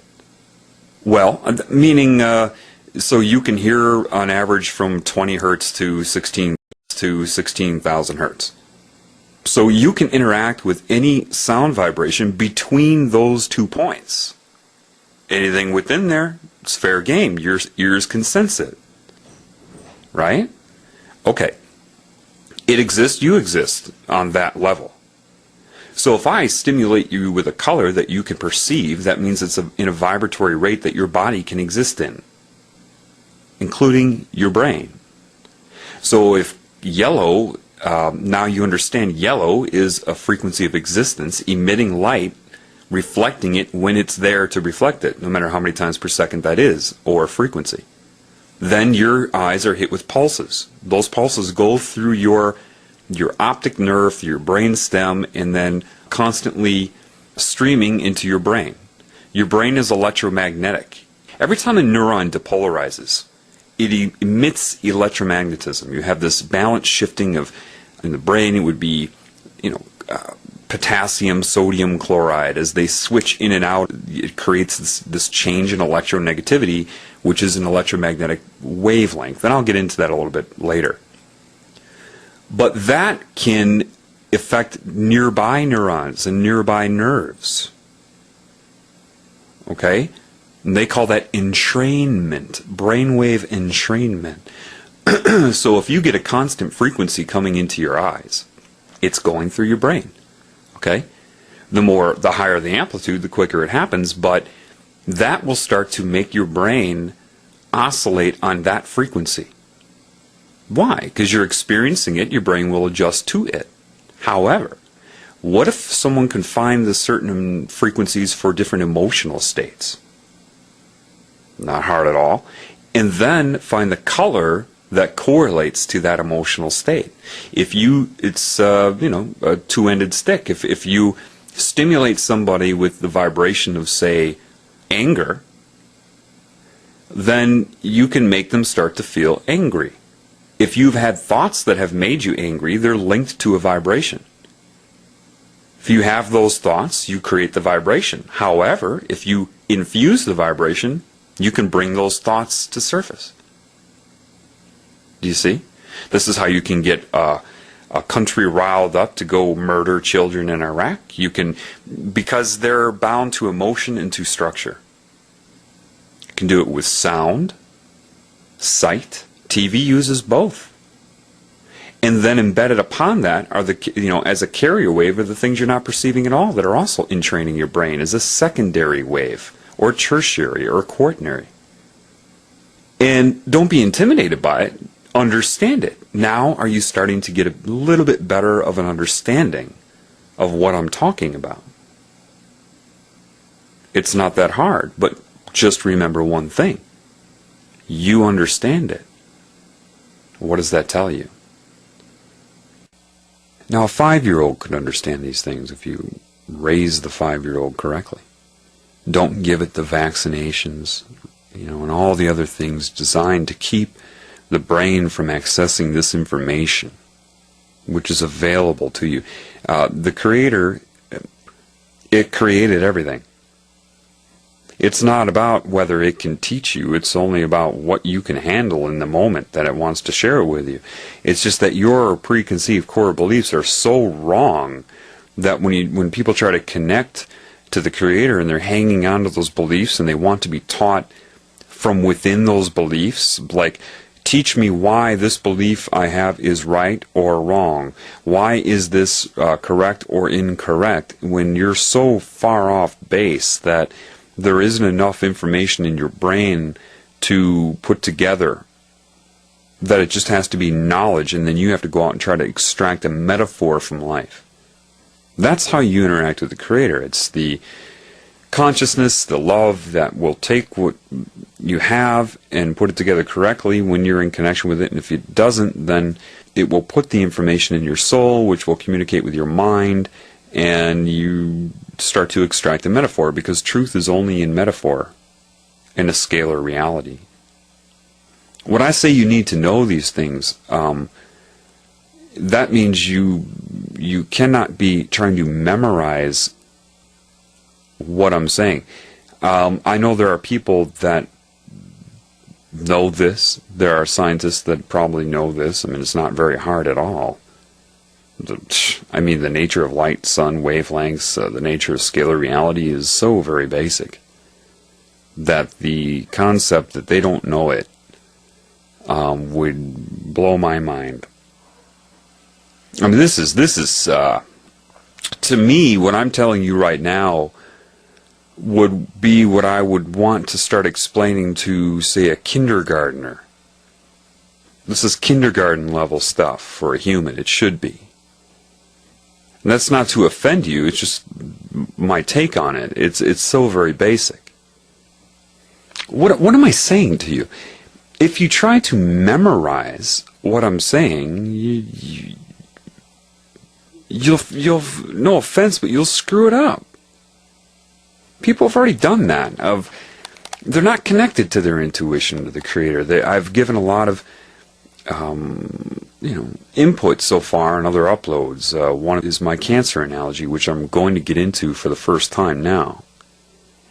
And people, they don't get it. They hear what I say, they remember what affected them, and then I hear them try to copy and plagiarize what I say to influence people, but they screw it up. Why? Because they don't have that connection. They don't understand what I'm saying.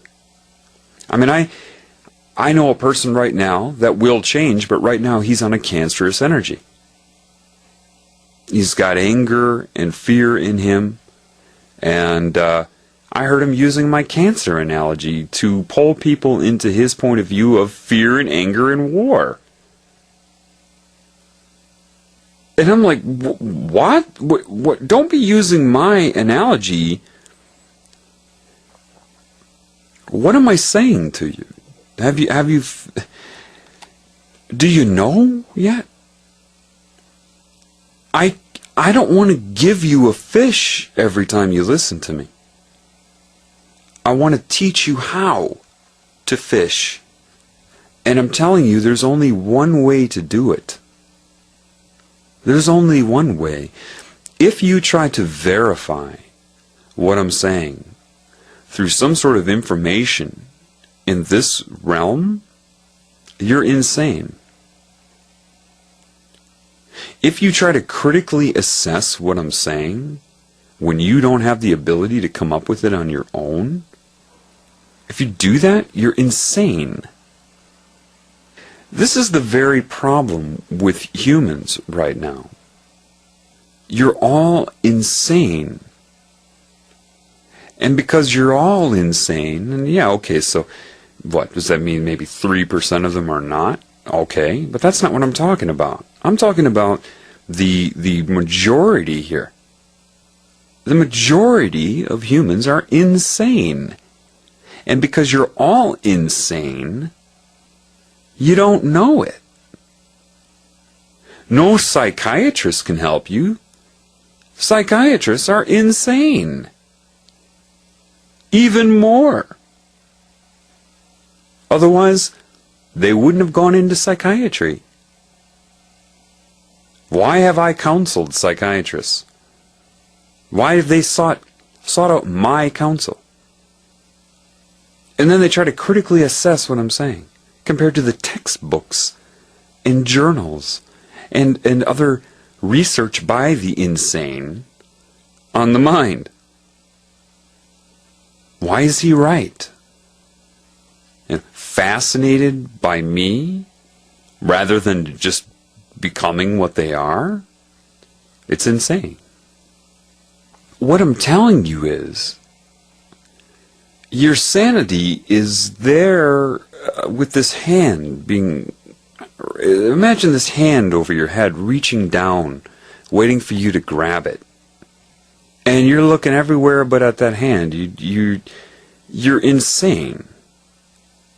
And I could talk for weeks straight on things you've never even thought of. And I would get the reaction of all of the computers. When I talk to people, I feel like, not that I'm into movies, I see the poison in all of them, but that's what you people go by. So I mean that's what you know. There's the movies, the Matrix, and in the second one, Neo goes to the source, and every time he has a thought, you see all of the different, when there's an exchange that happens, all his possible reactions show up on a screen behind him. This is how I feel when I talk to somebody. The intuition, I can predict all of you, everybody, all the different reactions to me and what I'm saying. And it's painfully lonely. It is. It's lonely. It's, there are people trying to assess what I'm saying, try to figure out whether it's right or wrong, provable, verifiable. People that think I am insane because they've read the word insane, maybe seen the words delusional, read their psychiatric textbook or the Merck manual or something, some sort of diagnostic manual that they've tried to copy and paste into their mind and then regurgitate onto the world in the form of projection. They don't have an understanding of it. Had they never been told about it, they never would have figured that out. They had to go to some sort of school for it. They had to be told about it by a professor, a teacher, a textbook, a lecture. Most people that go into psychology are so screwed up that it's some sort of cry for help, some sort of defense mechanism for control, and they don't learn anything. They just memorize what they're told to the best of their ability and then feel that they're aware and they're just more bound to structure. It's the people that critically assess are plagiarizing. Most of the personalities on this planet are plagiarism in animation. I mean, it is plagiarism. Look how many people copy each other in this planet. I mean, especially in the United States. Look at hip-hop. Look at that community. Where's the uniqueness in that? Everybody talks the same, dresses the same, acts the same, thinks the same thing. And that's why that was allowed on TV and the creative black people were not. And then you get subliminal messages telling you that you know, no matter how bizarre it seems, no matter how robotic and angry and detached it's becoming, you can't say anything about it. What you need to understand right now is the basics. If you try to assess me, fine, that's great, but you need to ask yourself, where are you getting the very questions you ask? What triggered your assessment? Other than opposition. You feel you either need to believe me or disbelieve me. Agree with me or disagree with me. Well, what are you basing your agreement or disagreement on? Something you have the ability to come up with in your own mind? Or was it something that you read somewhere and you liked the personality, the vocabulary, the presentation? The person had a good resume. And you saw enough of the same information to build what you think is a knowledge base of which you are pulling from to compare and contrast to everything else you're told, none of which is yours. It's computer data.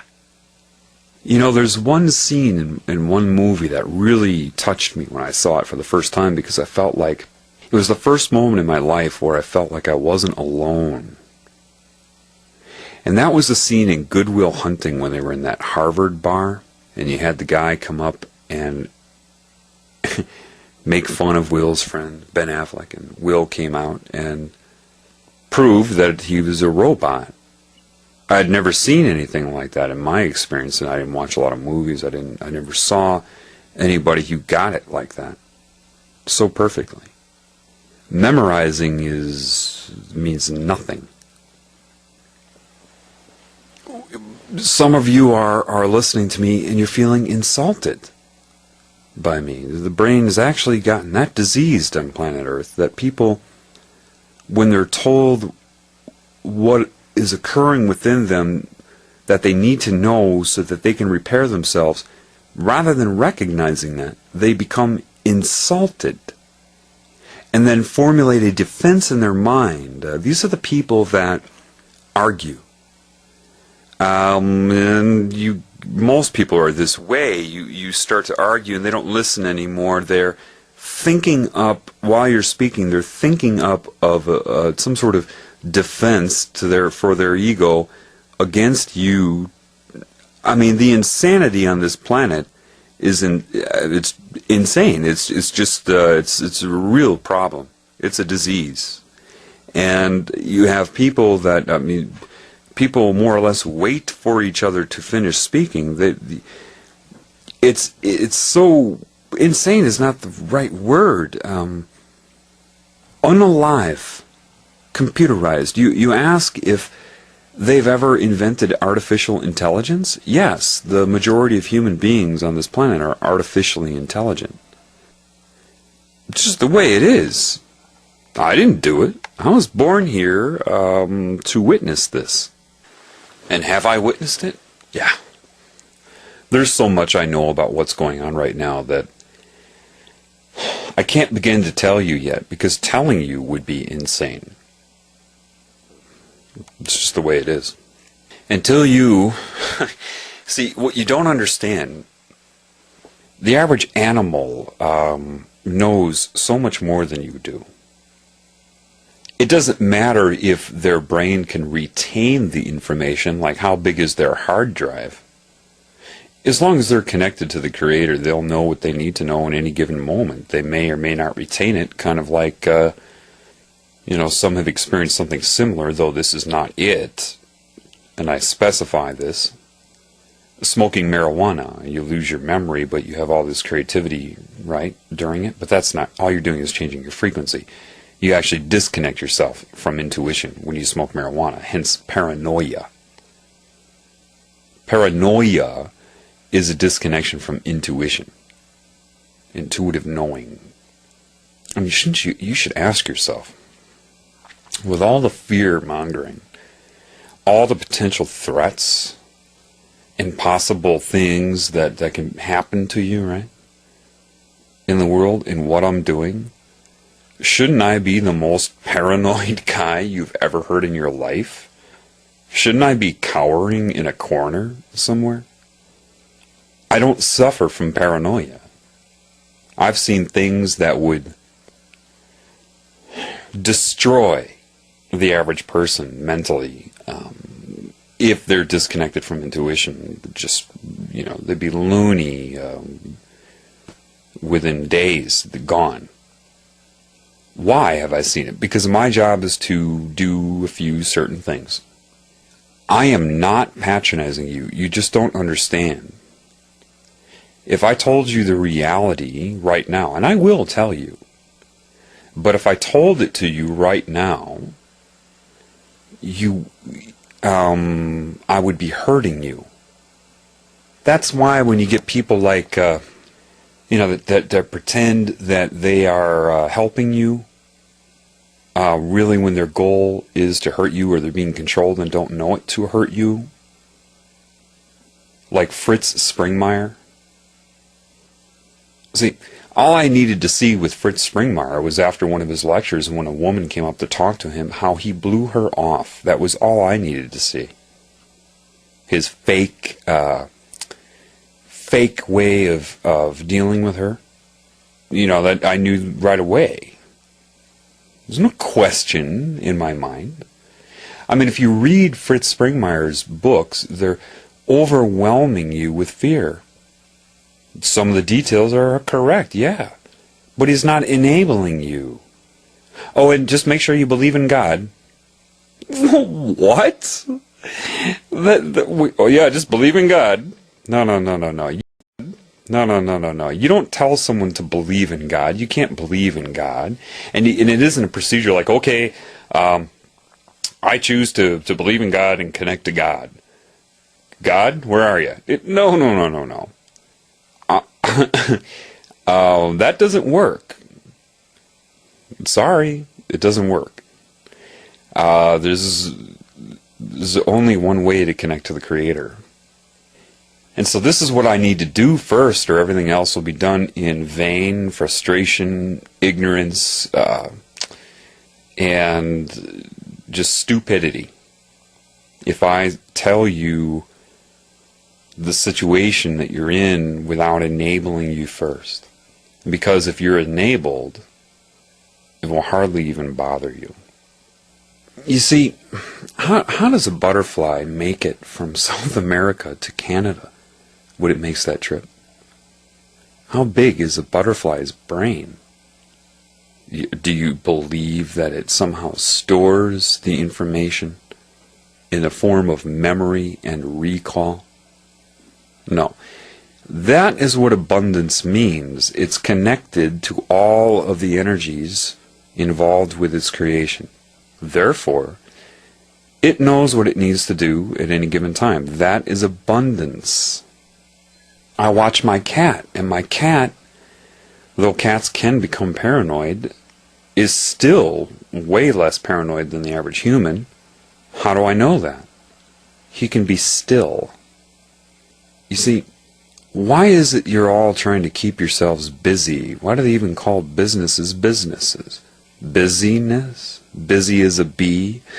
You think this beehive mentality is coming? No, you're already in the beehive. You're already being controlled by one giant consciousness. You're already bees. Look how you, everything you're set up to do, to pursue this goal, to do this, to do that. You can't stand to sit there without turning the TV on to occupy your mind, to help yourself move through time.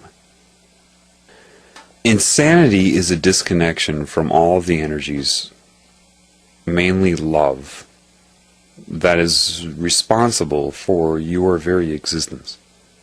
You're, of course, lied to here, and you're told love is, a relationship or an emotion. You can't define love, just one lie after another. Love is a combination of everything the Creator intends, which is all there is, its own self, its own intention, and therefore everything that it creates. In one way, love is an intelligence, so far in advance of the mind that not even the speeds of your subconscious mind could observe the information. That would be like giving you a notebook and a pen and sitting you down next to a highway and saying, okay, I want you to write down the license plate number for every car that drives past. Except I'm going to have them drive past at 500 million miles per hour and only have 10 feet in between each car. Yeah, good luck with that. But see, your soul energy, your spirit energy, can receive that information because that's one and the same. The scalar relationship can see itself as I, below, above, all, everything. So it can interpret that, and then that interacts with your mind. The way the Creator will work with you is kind of like teamwork, where, if you're throwing sandbags in preparation for a hurricane, you hand it to one person and hands it to the other person and hands it to the other person, that type of thing. That type of interaction right now in this existence is kind of how that works. And love is so advanced that people, that type of instantaneous knowing, it's kind of like, again, I have to use a movie to give you a visual idea, but in the first Matrix, when they hook Neo up to his combat training and says, get ready, and then just downloads it into his head, and he's like, whoa, I know Kung Fu, that type of thing. Yeah, that's kind of what love is, but even faster than that. You just know. Your mind has the option to store it if you wish, but it's unnecessary. For all life forms. It's as a life form of the human type, you have a larger brain tissue mass to store and mix things up and whatnot. But your information didn't come from the brain or the brain's observance. You think it did, but it didn't. It's such a fast interaction with you that you have an emotional response to it. It's your emotional responses to love can be varied. If you're down in the dumps and you realize the love for you, you could start crying. That's happened to me, certainly, in the past few months. But that doesn't mean love makes you cry. Crying would be a release of blockage, of knowledge, just laughter as well. All of these things. If you're with somebody that you love and everything's going well and you feel the love, then it could be a blissful feeling. Love is what created the mind. Therefore, love cannot serve the mind, which is, what the people who are the consciousness that's running this planet knows. So that's why you're taught that you have to pursue love. Make love work for you. That's impossible. So you won't access love. You'll access replacements that they tell you is love. Magnetic attraction. Addiction to being in a relationship. Why are breakups so hard for you all? Because you're addicted to the person's presence. You have entrainment of vibration. Spend enough time with a person, you start to get on the same frequency, and then an exchange of energy. It's an addiction, just like an addiction to anything else. You need them to verify your own existence, and vice versa. None of that is love. Romance, it's magnetic attraction, coupling of energies that are so detached that they feel that desperate need for it. Someone who really wants love seeks to express love, because you already got it. If you're connected to love, you've got love. You don't need a person to come by and love you. If it happens, great. But if you don't, it'll only happen. See, you can't emit love without getting love. And if the only place you're going to get love is from love, the Creator. That's what y'all don't get. I mean, there's your answer. You see, love is like the solvent to polarity. The mind is insane. It's always in conflict with itself. I can give analogies all day for that. People don't understand how I can go up to wild animals and coexist with them. I'll go into the forest and be a group of deer, and my presence is acknowledged. I can go lie down next to them, not to impose upon them. I don't go up and try to pet them. I don't do those stupid human things. I'm aware, and they know it. See, they don't need to assess it. They don't need to go read a book about humans to know what they're dealing with. Why do you think most animals bolt when you come by? Because they see you are detached.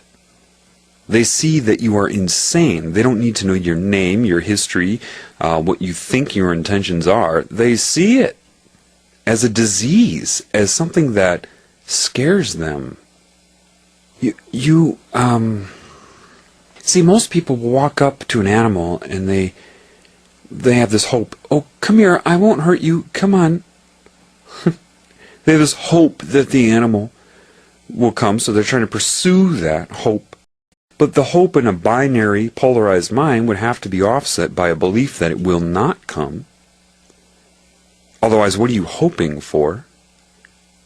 And that duality, that insanity, is being broadcast at the animal simultaneously.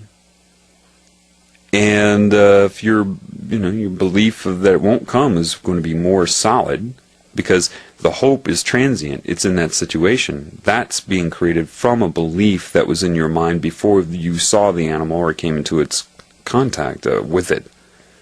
It's, I can't tell you how to do it. There is no procedure to know what I mean when I say you go up to an animal and you're not broadcasting a hope that it will come to you or a belief that it will not, but seeing it as an equal creation and being able to communicate with it. The animals accept my presence. They acknowledge it, and I understand them. It's funny how deer will go through a certain little ritual it's cute. They communicate with me, and I understand what they're meaning, what they're saying. A biologist would take notes and say, well, when it does this with its head and does this and this, it means that. The insanity of it. Deer can mean different things doing the same thing. Either you're connected to the Creator or you're not. It's like people that complain that they can't find a boyfriend or a girlfriend.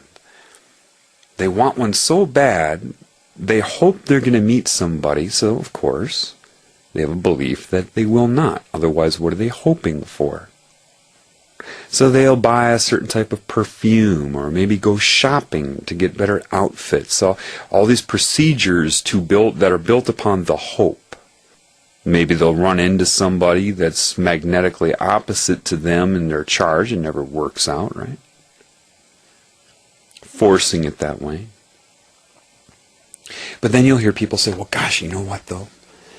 I met the perfect person when I least expected it. I was busy, I was doing something else, I wasn't thinking about it, and bang, there they were. Welcome to life.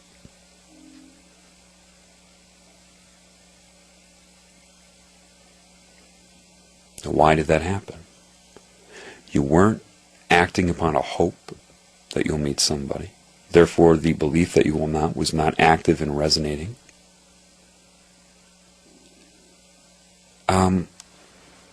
You allowed it to happen. This is the truth of your existence. There is another example of abundance. You think with the brain that you will learn something from aliens. What is an alien in an infinite consciousness system? What is that? Alien? Are there beings that are controlling you and running this planet that are not the same as you, that are not human? Yes, of course there are. But you've got to understand that they are disconnected as well.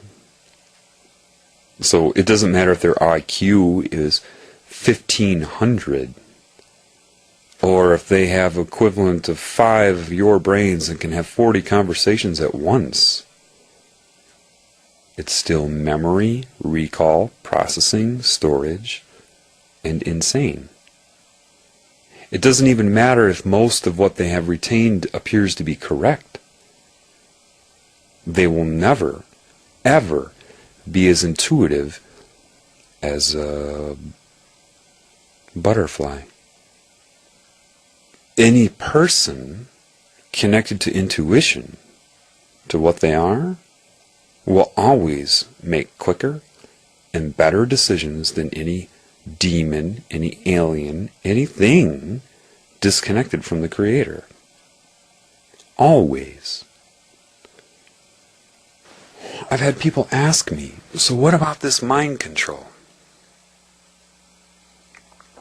Are you saying that they can interface with your brain and put images in your brain and thoughts and all kinds of stuff? How do you handle that? Well, imagine if they wanted to mind control a butterfly with the same type of images and thought implants. And of course, don't memorize butterfly. It can be anything that's connected to creation.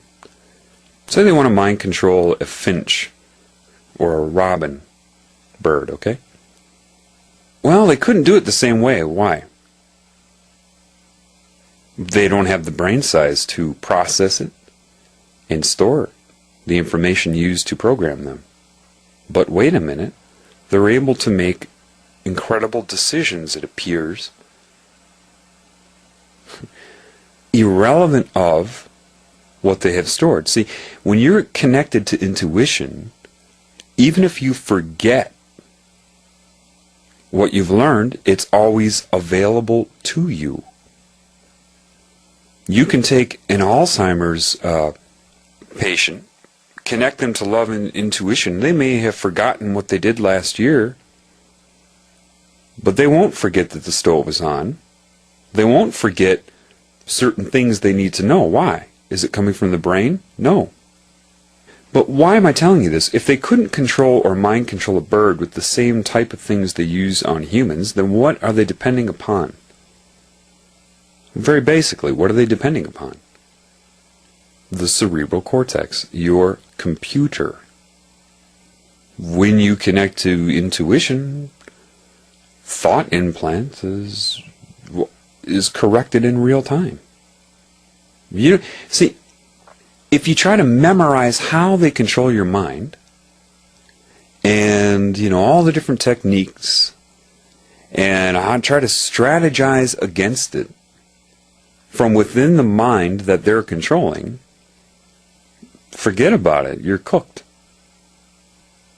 If you allow love and intuition to command your mind, it doesn't matter what they put into it. It knows.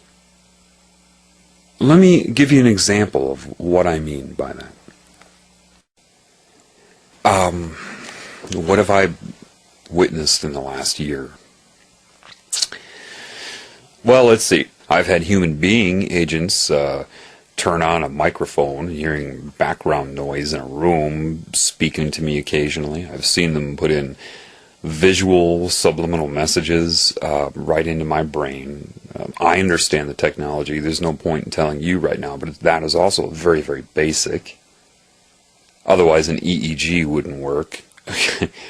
I have had them put things that look like PowerPoints in my head. I remember I woke up from sleeping and I opened my eyes, which I knew right away. See, intuition was letting me know when it happened, why it happened. It triggered my brain into beta, which that triggered the program. Once the brain goes into beta, that means he's awake, and then he won't notice it. His eyes will be open because it's very faint. Intuition had me shut my eyes real quick, and there's this, gray square with rounded corners, and it has a title that says Preconceived Core of Beliefs. I've never heard the term before, nothing, okay? This is what was in, and it had like 3 questions underneath it. And then it showed, if you've seen the movie The Ring, that video they all watch in The Ring, where it's just a series of strange scenes and bizarre images and such. It was like that for 4 minutes straight. I'm just watching it. They've tried to intimidate me by putting really bizarre thoughts in my head, scary thoughts. They can simulate my voice. They've put my own voice in my head. Easy. They've sampled my speech patterns, my resonance, my style, and have radiated my voice back at me. I caught it because of intuition. Said, catch this. I was thinking about something else, and Elson said, do you notice there's another thing going on right now? Listen. Saying the most perverted things, and they put perverted images in my head, scary images in my head, everything you can imagine. I have had what some of you would call aliens try to control my mind, a consciousness. Some of you would call demons that have tried to psychically attack me and control my mind. Was witnessing what you would call paranormal stuff, things moving on their own. I've been hit with what are like energy balls that feel like it's going to knock your spirit right out of the body. Have my bed shaken violently. All kinds of things. So, see, when I say so big deal, the insane mind says, what do you mean big deal? What do you mean so? Again, does a butterfly memorize its vector of travel, all the things it needs to know to make the trip from South America to Canada? When have they controlled my mind successfully? I started to be shown this. When you are disconnected from love. When you are not, you're like Neo watching the code go by. No alien, no matter how intelligent they appear, no matter what technology they have, if they're disconnected from love, they cannot compare to me. And they know it. They try to assess it. How is he resisting? Let's try this. Let's try that. They mix it up. They keep strategizing. They can't touch what they perceive as intellect. Just the way it is. No mind control can control. Mind control is structure. It originates from a mind, a result of creation. Therefore, trying to affect a mind, a result of creation. If you don't get it yet. If you connect to the Creator, not religion, if you connect to that which created you, yeah, it controls your mind better than anything it created can. No problem. It's not even a question. It's not even, you don't quite appreciate what I'm saying to you. The mind is structure. It's a binary apparatus. It's a computer. It's binary. It's polarized. On, off. Yes, no. And you're thinking, well, my thoughts are not yes or no. I'm neutral about things. Well, no. Even your neutrality can be broken up into components that are yes or no. They're trying to digitize people. That's what they've done. That's where digital has come out. That's why everything is digital. It's their very nature. Why else would digital occur?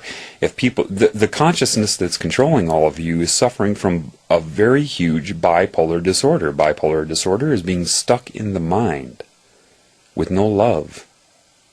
See, I don't care who you are.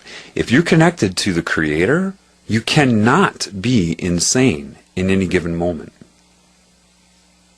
I use this example. See, people just don't understand. When I say, sometimes I've said love commands the mind, but people don't understand that. They link the word command with control. And that isn't it. Love allows the mind to be what it was supposed to be, a tool used by love.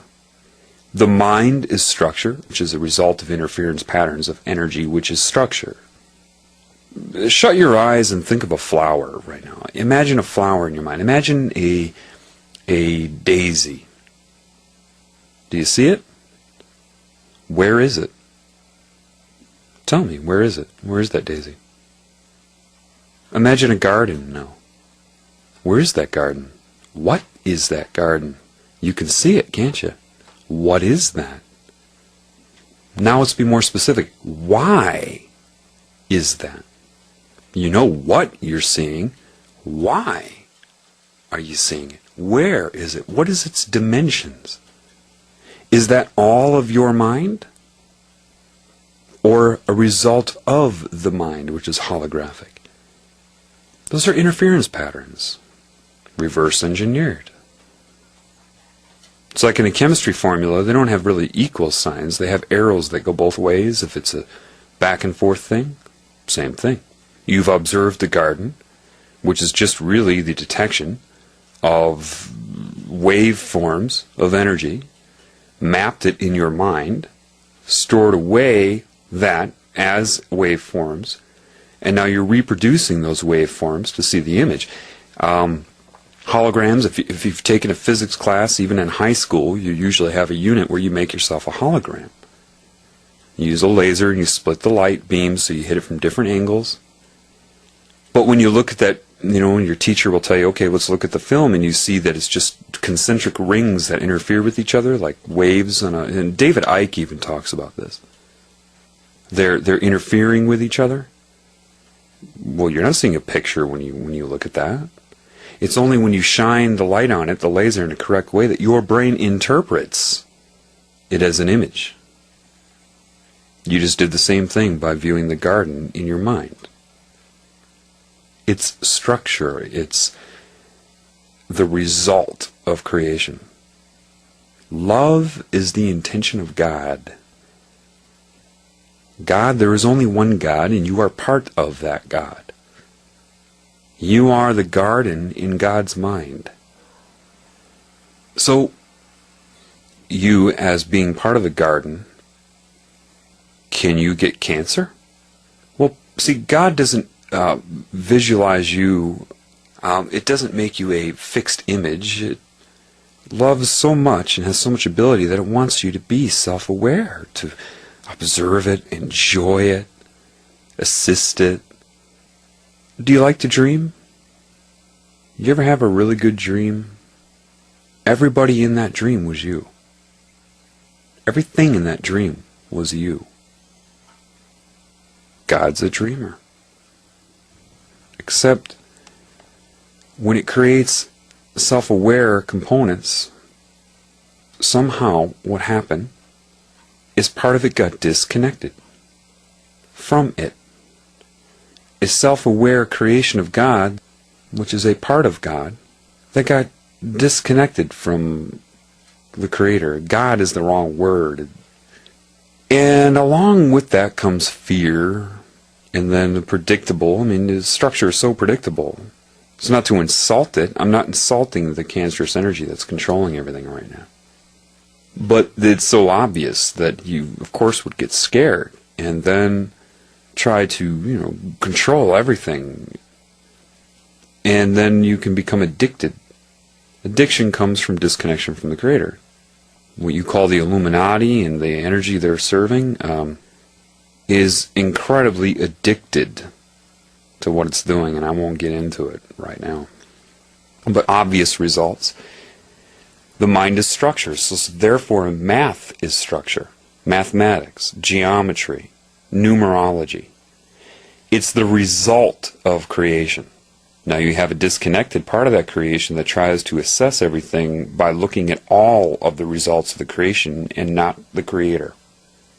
So it's a bunch of copying, reconfiguring, trying to use structure against structure. Math is not life.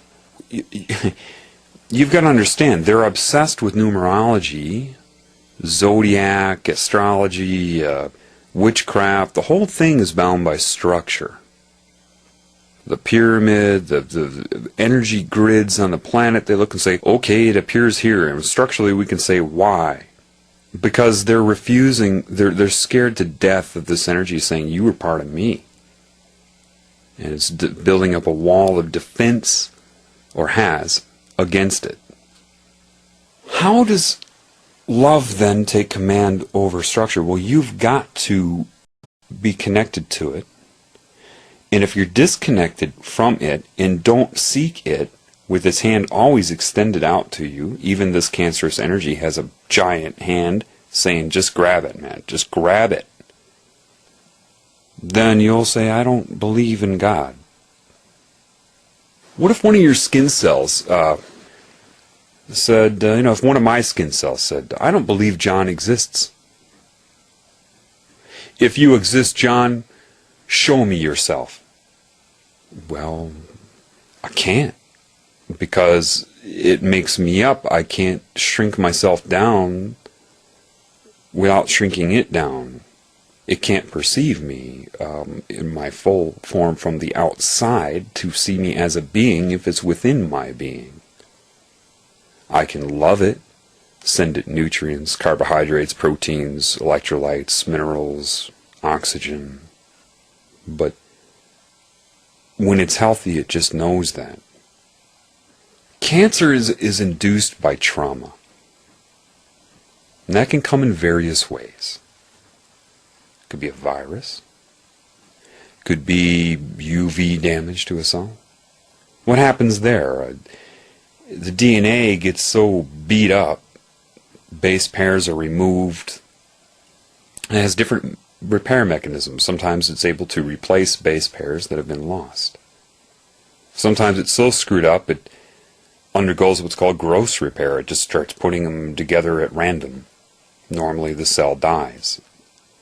But sometimes it creates what's called an oncogene, or this is how they assess it molecularly.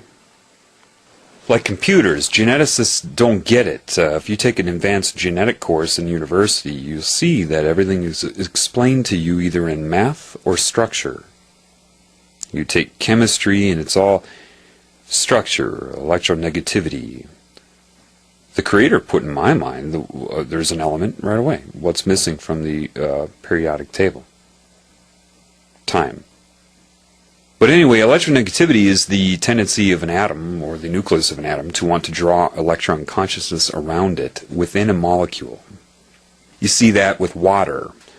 Oxygen would be considered an electronegative atom, and hydrogen's not. So when you have two hydrogens hanging off of an oxygen, and you have all the electron consciousness bathing it, surrounding it, seeing itself as I, the water molecule, it decides to allocate more electrons, or that consciousness, around the oxygen. Therefore, less electron energy is shielding the hydrogens. So they call it a polarized molecule, or polar.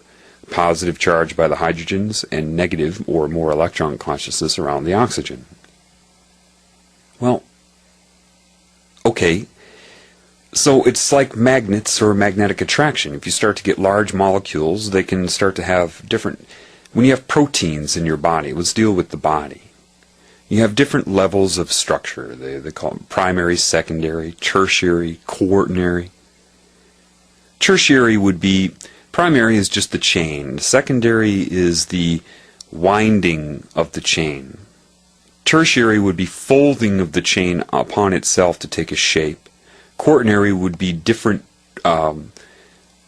molecules coming together and being magnetically attracted to each other, like an antibody would be quaternary structure. Okay? Why am I telling you this? Because how does an enzyme then? An enzyme is a protein with a large chain, in chains wrapped around themselves to take a shape.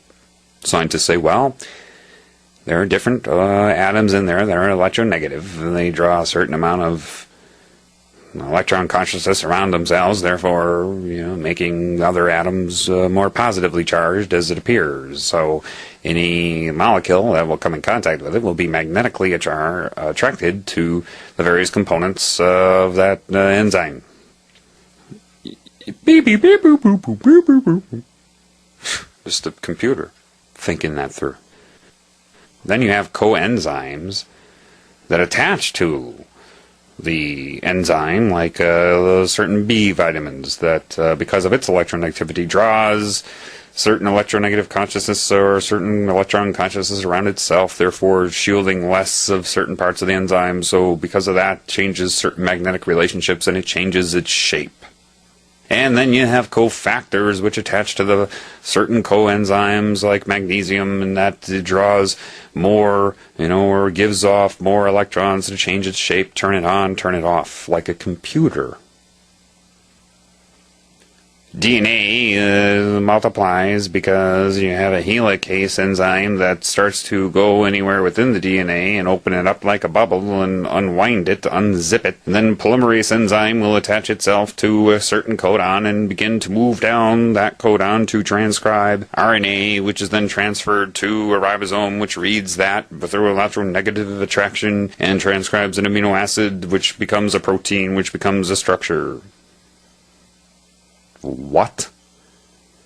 Okay, that is, yeah, that structure that is occurring, sure.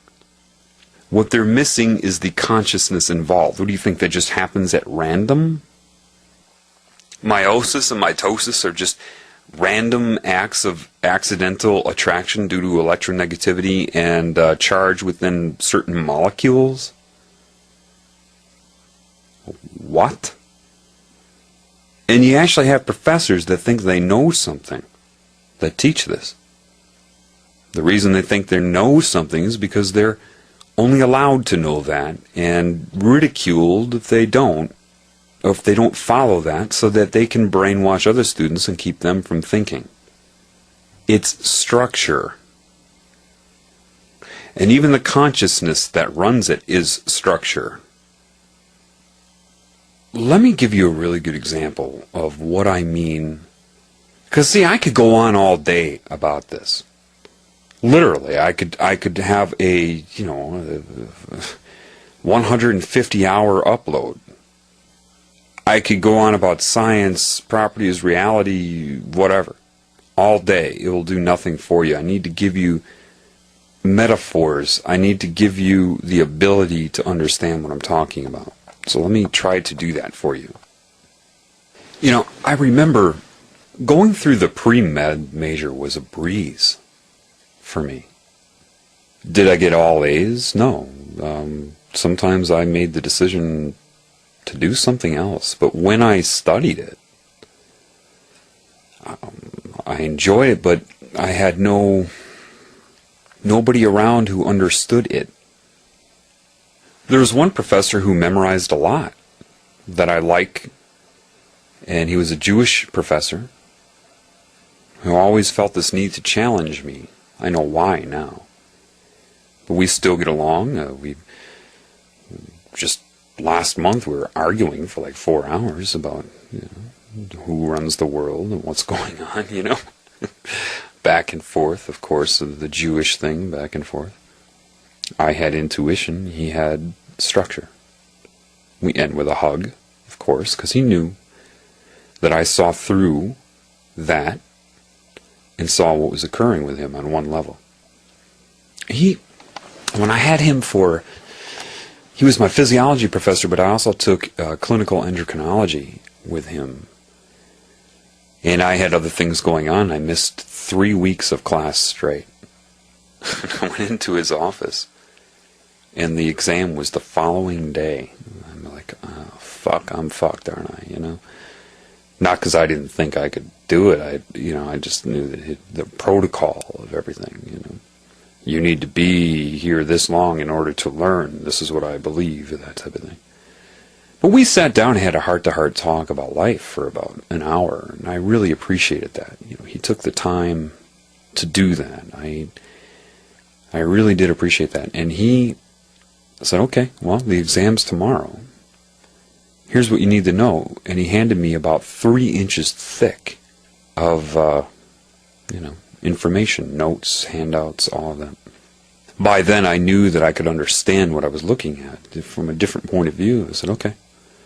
I took it home and learned it. Didn't memorize it. I learned it, which allowed me to retain it. And I took the exam, and then of course he hands it back the following week, and he throws it down on my desk shaking his head. And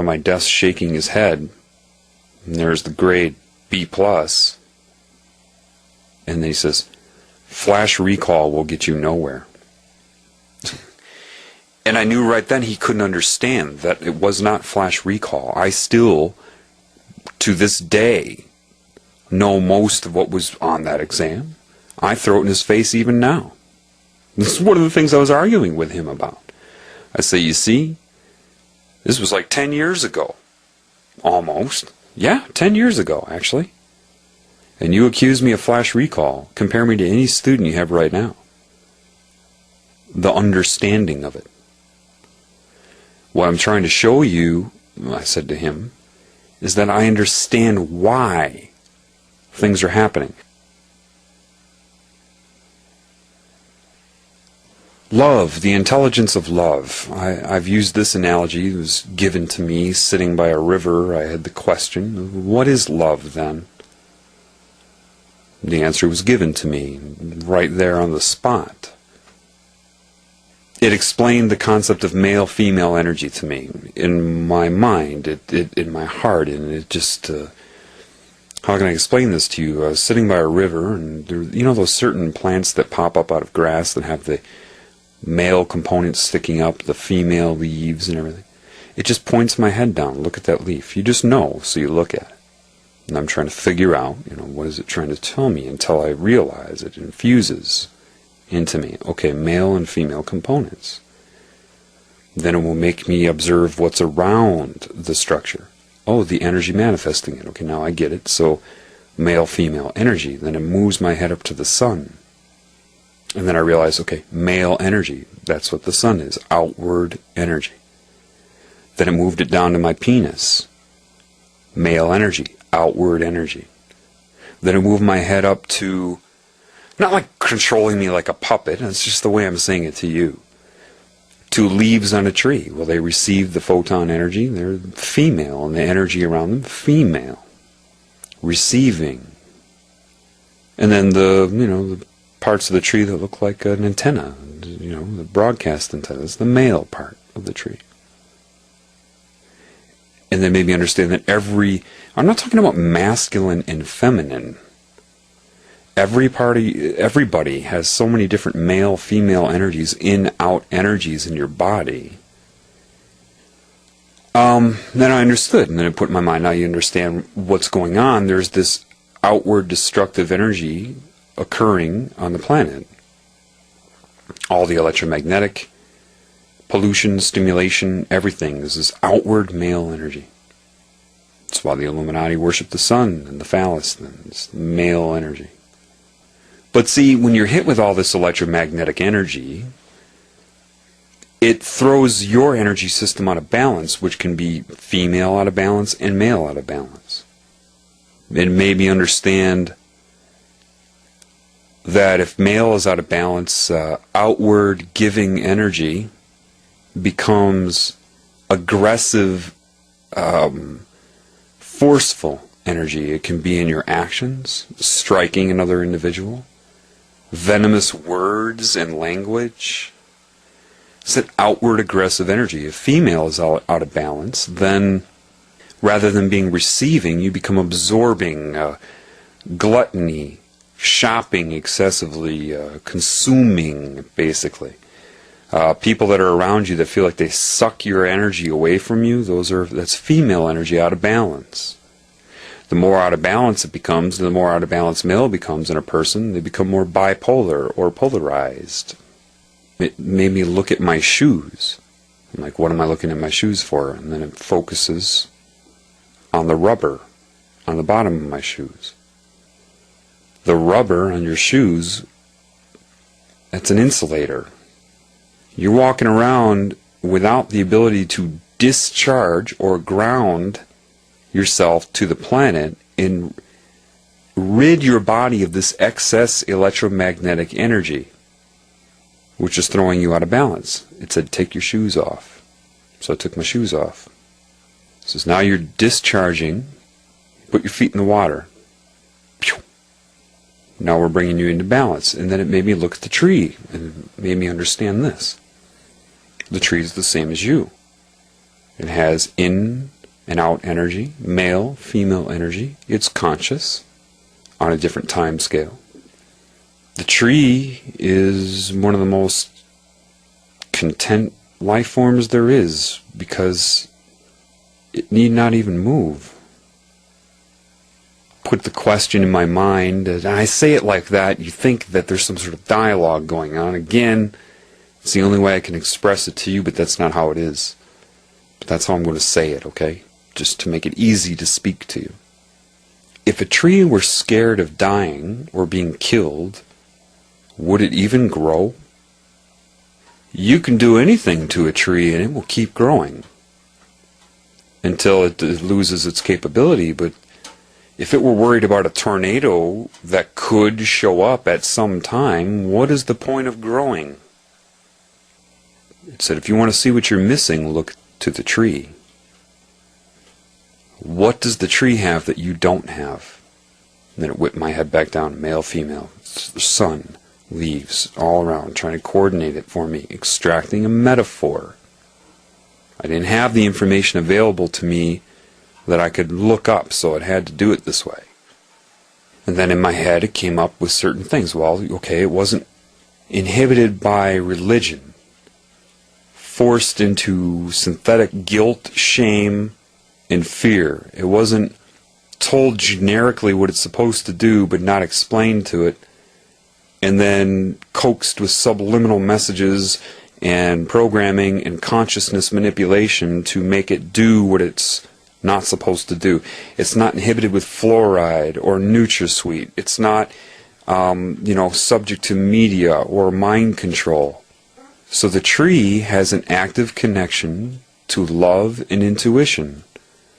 And it said, love, and this is where I learned this, love processes the mind. It is the solvent to polarity. The mind, which is this input-output male-female energy and consciousness and structure, therefore exists in the tree and in you, regardless of difference in form. Why create everything the same? All things being equal, though, same type of energy system, it is connected to me. So then the scenario went. When you walk into the woods, why is it that everybody, they can be angry, afraid, worried, frustrated? All these different vibrations associated with your thoughts. Your thought will be on the carrier wave of that vibration. one and the same. So, like, if you listen to your favorite radio station, 103.2 megahertz, are you listening to a constant tone of 103.2 megahertz? No, your ear can't even receive that. And even if it was decoded and lowered down, that'd just be a constant sine wave. No, that's the carrier wave. And then embedded secondarily upon that is the audiogram of the music that you hear, the spectrogram and audiogram of the music upon that carrier wave. Well, your thoughts, you can have a thought, I am John, and have that go on different carrier waves. One of lack of self-esteem, one of love, one of answering a question when a professor says, please raise your hand in attendance. The same information can go on different carrier waves. So the emotion is information. It is also a thought in and of itself, and so is the thought. When you walk out into the woods and you feel bad, why does everybody start to feel better? They all know what, but they don't understand why. Well, gee, maybe it's just because it's so serene. No. And it directed me to go start walking in the woods. So take off your shoes. So I took off my shoes, and I started walking in the woods. How do you feel? Feel better. Why? And then just whip my head. Male, female, love, male, female, love. This aura around me, which would be like the electron consciousness around a proton of an atom in a different way, expands now. Additional energies were drained. And any angst, any anxiety was being radiated out. And of course, same bandwidth of existence the trees are in as you, otherwise you couldn't perceive them. Their input-output male-female energy receives your thought and emotion. Yet its animation is guided by this love and this intuition by the Creator itself. And so it is that love that processes your feeling. Is it absorbed by the female part, like a functioning calculus? What's missing in calculus and not missing in the tree is the love and the creation and the intent. And that love knows everything, so it catches that your emotion is wrong. Not in my world are you to be feeling that way. Let me assess why. As you're radiating out all the information about what you're feeling, why you're feeling it, everything. It takes it and turns what's incorrect into correct, changing the carrier wave frequency to what it should be, and the information being adjusted, and then the male part of the tree radiates it back to you on your frequency because that's what it came in as. And that information infuses you and alters your perception of what you were worried about and gives you the true way to view it indirectly, just by being around other life forms still connected to love.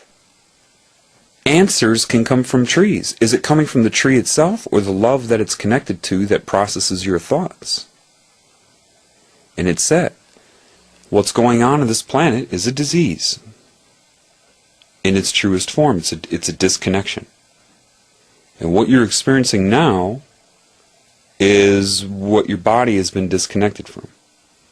Love is the processor and solvent to polarity. It commands the mind. It allows it to work correctly, infusing it with information. All the animals, all the plants, everything there is what you're going to learn from. You are not going to learn from aliens. They are just as disconnected. The ones that are running this planet are disconnected. You cannot learn from them. Stop looking up for UFOs. Stop looking up for new information.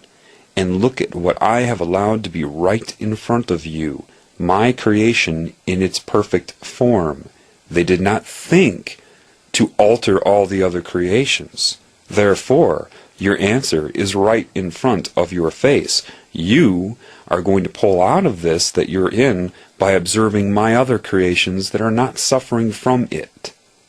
Your answers are in front of your face, and I am guiding you now. And that's how it happened with me. The most advanced scientific knowledge given to me from the creative source. No book, no video, no lecture, no mentor, no professor. Unnecessary. It said if you, in your role, which I didn't believe at that time, because of my ego, there's 6.5 billion people. How could this be me? It said, why not? Are you or are you not in connection with this intuition? Have you or have you not noticed that your whole life and wondered what everybody's missing? Do they or do they not want you not to know that? Will they or will they not make sure you keep running into people in life that tell you that you're not that? Am I the only one? No. And then the final thought was, they're all supposed to be this way. When you understand you are no more special or worse than anything you're looking at, then you will begin to heal. And that is not something that you can convince yourself of, like some sort of affirmation. I am no better or no worse. I'll force myself to believe that. No, no, no. When you realize the beauty of it, heaven emerges. Your sensory system expands. You see things you never saw before. It said, in my mind, it used what I knew, and if I didn't know it, it would show me like that. It would teach me like that. Now, during these lessons is when, I've always had a good relationship with animals. When I lived in Australia, I was feeding wild birds out of my window with my hand. And it reminded me of that. So because then you were loving towards the birds. You didn't have any belief that they wouldn't come or any hope that they would. You knew you loved them. You knew it. You didn't question your own love for them. And because of that, it allowed them to come eat out of your hand, and all your roommates said, I don't believe it. And as I started to learn that, that's when I started to be able to just walk up to animals and they would start responding to me. Because God is part of all of them. And it's saying, you see, love my other creations. And this is where humans are suffering. And then started teaching me why the animals run. I didn't read some philosophy book. And the computerized people, they respond to me, I've had everybody say, oh, well, that's so-and-so. Oh, you need to talk to a Buddhist. One guy said to me, I do? Why is that? You need to talk to a Hindu. I do? Why is that? I'm talking to the Creator right now. Those people are bound by structure. Why did I always have this feeling of connection to Bruce Lee? Because I understood what he was talking about. You see, there are a lot of people here that are playing a role in the healing of humanity who will begin to be revealed to you. One I can tell you right off the bat, without a doubt, the moment I saw him, within minutes, I knew. He's famous. The only reason I bring it up, I've seen a lot of people that are not. I bring up a famous person so you know who I'm talking about. It has nothing to do with their fame. One person I know that's here on behalf of the Creator is Caesar Milan, the dog whisperer. He deals with robots on a daily basis. People think it's about how to raise your animal. That's what the show is about. No, it's showing humans their disorder. That's what that show is about. Through metaphor. I don't have to guess. I don't need to talk to him. I know. It's just that. So love can change your perception, even indirectly. If you have love in you, and someone tries to psychically attack you, those carrier waves, that information, the intent of that is grabbed by love, and it says,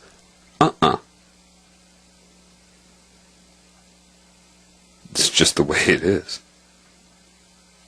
I have all this consciousness around me constantly trying to attack me, and they're trying to figure it out structurally. Why is he resisting? Does this mean I'm immortal? No. See, you're all caught in a cycle here. They make you guilty. They infuse in your mind the cancerous intent, and it's sublime. It's a crime that's sublime. It's subliminal in so many ways. And then try to tell you quickly when you die how guilty you are. Use the threat of hell to get you to agree to an alternative, which is contracting to be a victim in your next role to learn your lesson. So they just do it to you again and keep working on your soul to break your will until you feel like you're so bad that you can't even perceive that you would be loved by God, so they can absorb you. So what is going on here, and what I don't need to tell you how I got here yet. The best way I can explain it to you is I was assessed by a structural mind when I came. Disconnected from intuition, therefore, I was not told what I was. Otherwise, that would have been read in my mind. When I was born, the love in me was seen like a beacon. They go after that right away. That's what they're trying to stop. Right away. That's what they're trying to stop. I was allowed to suffer, dip into all kinds of horrible things in life, just enough to understand it. See virtually every aspect from every cultural point of view. Shown that I have this ability to influence anybody of any race, of any culture, anywhere on the planet Earth, and beyond. Everything is coming together, okay, and I could go on for 150 hours about that. Let's say I was allowed to be trapped, caught in the net, like a Trojan horse, on behalf of that which creates everything. Many of us are. I am a specific one. Then, from a pool of those inside, certain ones are, activated to activate others. What is my job? What is my task? It's a pretty tough one. I have to come in and tell you that on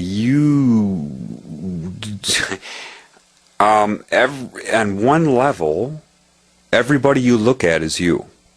And there you are criticizing them, competing against them, weighing your existence against them. What do you need to know right now? So going back to the Cancer energy and understanding that there is a certain part of the energy used by that above you to see itself as I, that Cancer, right, disconnects you from, and like in your cells, and plugs into it so it can use your cells to see itself as I, separate from you. There's a whole procedure that would be involved there on its time scale of breaking that cell's will, enticing it to leave a perfect system already that you're not aware of. What I'm telling you is that on this level, the same thing is occurring. Here's the deal. I'm just going to tell you as it is, because it is. There's a giant consciousness connected to all of you right now. That's the secret the Illuminati know. And it's breaking your will with each life cycle and each new day, distracting you, disconnecting you from the Creator. The people that use, quote, witchcraft or psychic attack, some of them probably don't even realize the low-end witchcraft people think that they actually have some sort of power. No. When you astral travel, remote viewing, all of that is traveling within the consciousness of this Cancer. Demons are no different than an electron manifesting in the consciousness surrounding a proton of an atom at any given time, anywhere. It's no different than the daisy you made in your mind. Is that all of your mind? So, because it's plugged into you, it's playing a role in the creation of your own reality. So, the ultimate truth is, when you break out, when I was broken out, it tried to backlash against me and overwhelm me, but it can't do anything to love. There's a giant consciousness running the whole planet.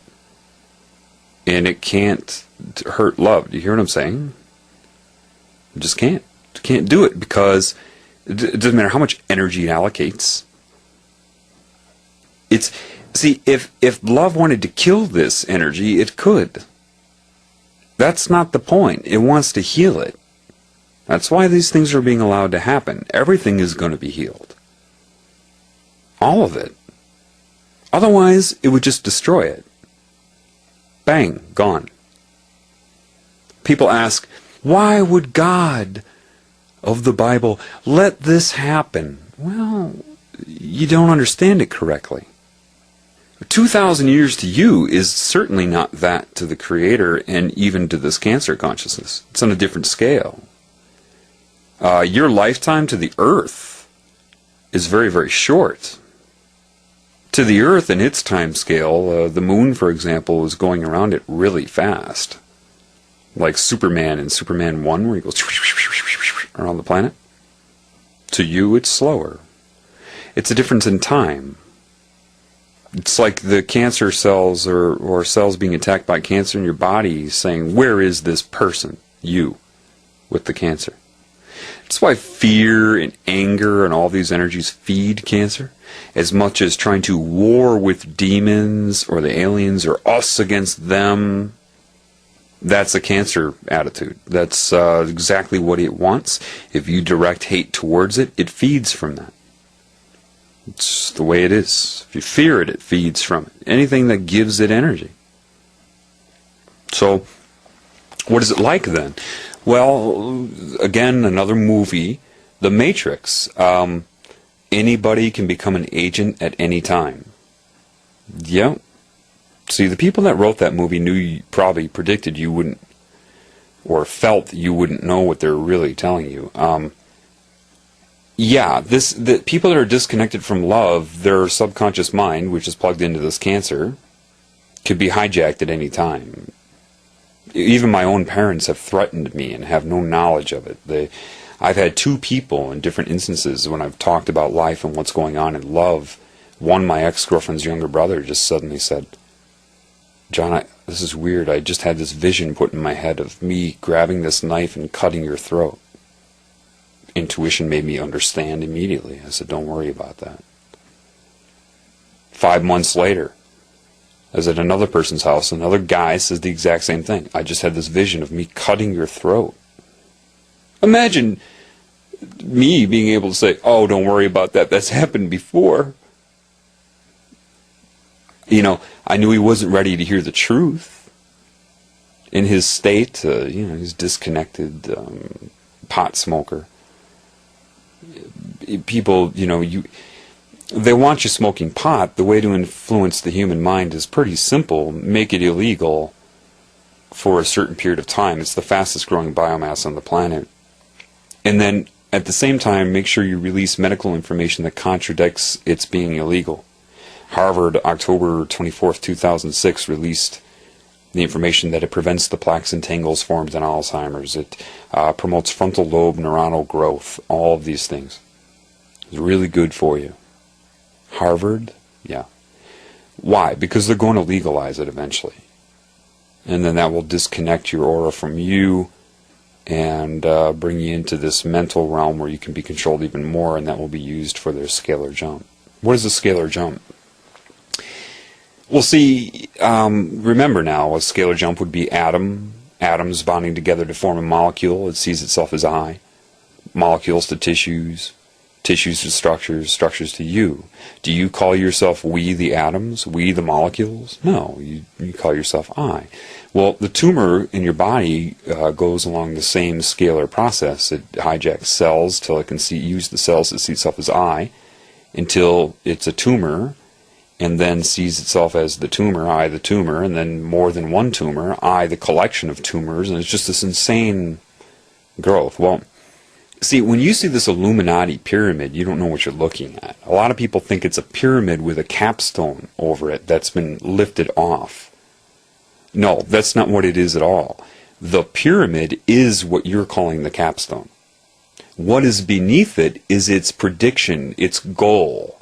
And its goal is to lower down, bang, and be a much larger pyramid, or scalar jump. Its goal, to completely take over the earth and the consciousness of the earth. And it goes in scales. It's taking over, has taken over humanity. Look at you. None of you know why you're here or what you're doing, why you pursue the goals that you're told you're supposed to pursue. The whole money system, there's no need for money in the universe. None whatsoever. There's no need for it. At all. There's no need for a monetary system. At all. If you wanted to build the buildings that you build, fine. Humanity could have come together collectively to do it because they wanted to do it. People don't need to be paid, and they don't. I mean, it's a disease.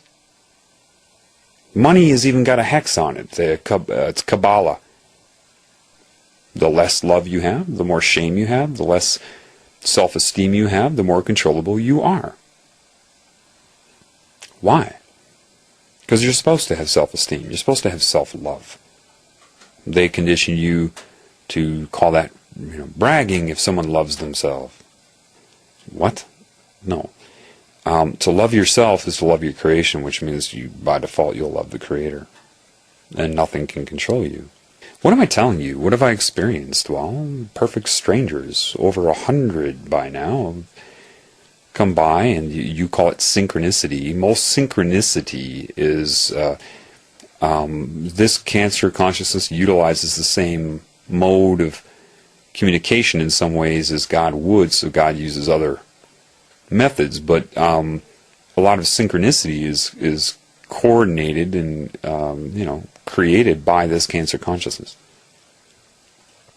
I've had perfect strangers come up and just start reading my mind, trying to antagonize me. I've had, and I'm not talking about statements that I somehow conformed into a belief system and through paranoia and delusion thought they were talking about me. No, I'm talking about exact responses to specific thoughts. At that time, it wanted me to believe they were aliens and reading my mind. And no. It's this consciousness can manifest in anybody. Why don't they know it? It's very, very simple. Your conscious mind is that which accesses your subconscious mind for that meaning which you're going to project onto your reality. Well, similarly,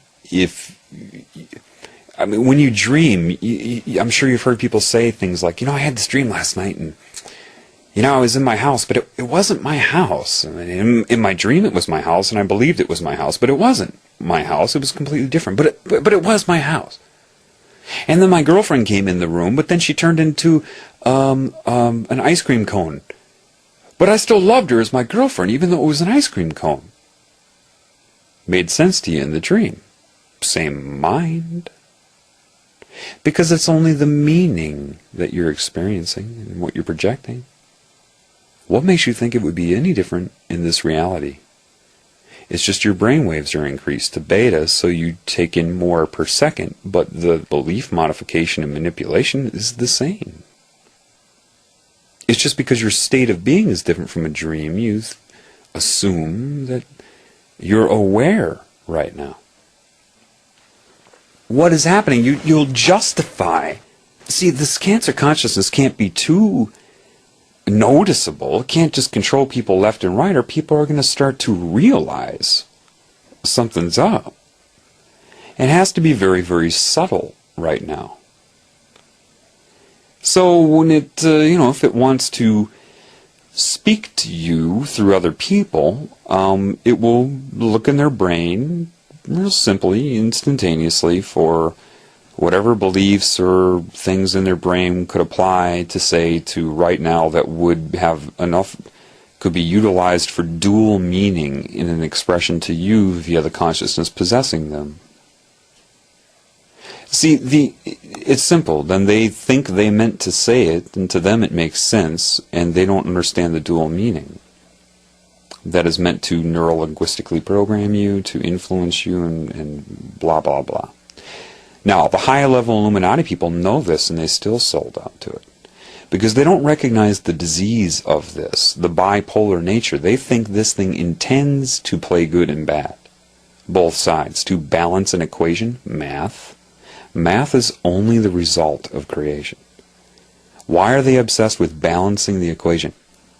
They believe that it's a strategy to play good and bad when they don't understand that the consciousness doing this is suffering from this duplicity, from this bipolar disorder, this split personality, this binary nature. It is a giant mind disconnected from intuition. But intelligent enough to first come and disconnect, and then persuade the people that succumb to it that that's what it wants to do, that that's the methodology of it. It's in control. They buy it, of course. Certain coordinated events to ruin their connection to God, so that, and through synchronicity, they feel that they actually chose to be in witchcraft, to embrace Kabbalah, to be a Satanist, they feel like that's everything makes sense to them, just like an ice cream cone in your dream being your girlfriend. This is the problem. So literally, I'll give you an example of something that would happen to me if I'm really embracing the love for me. Just a couple weeks ago, I remember walking in the parking lot of a grocery store, going inside and thinking about this love and how it's affecting me, and then all of a sudden a girl with another girl by her car turns and looks at me and catcalls me. It does that tongue rolling, twirling thing. I can't do it. And I knew right away, oh my God, that's this consciousness that just hijacked her mind, made her think that she wanted to do that. Why? How does this seducing you with physical pleasure, is it about being good or bad? Is that what it's about? Is that what you think? No, it's not. There's a very specific reason that you are hit with lust, and why just about every subliminal message, from pictures of galaxies online in between the stars to everything is corrupted with it. Sex. Seek sex. Seek sex. Everything. Sex is everywhere. Why would it be that way? Why 666 and sex? You need to ask yourself that question. I'll answer that in my next upload, but for now, try to see that you cannot figure it out with your mind. That you'll say, well, this could make sense, and that could make sense. It could be this, and it could be that. And you could, 24 hours later, be like, gee, it could be this, and it could be that. You do that with anything you believe. I'll give you a hint, though. What is it that you think animates sperm when a male ejaculates? Scientists will tell you, oh, it's because of the alkaline and acidic solutions meet and change the pH, which render the sperm active. What? And because they have PhD after their name, you believe that. When it makes no sense whatsoever. Yeah, the acidity may change, the pH may change and make it more harmonious for them, sure. But that in and of itself is not consciousness or life essence. That's acid-base chemistry. When the male emits the sperm and ejaculates, the same reason the Creator had me look at my penis after I looked at the sun was outward male energy. That's the creative life essence that you emit. That animates the sperm and shoots into the female, and even that energy, depending on where her egg is at that time, can actually start to animate the egg and make it aware, which is why you can have false pregnancies. The egg has been activated and the energy of it starts to go through a procedure even though it was not fertilized. And then you have the symptoms of a false pregnancy. That's your answer. Okay. Well, now you understand that love controls all structure. So if you have sex as a result of love, you're bathed in that love, and it's reserved for you, that energy. If you don't, if it becomes symbolism, pornography, masturbation, detached one-night stand sex, you don't have love there as a shield. Guess where your energy goes every time you jerk off to porn and apply your energy to those symbols that you can't see? Guess where it goes during your one-night stands? Yeah, it's absorbed by the Cancer energy. Just like Cancer needs your life essence in your body to live, it can't live outside of you. So does this. That's its main source of energy.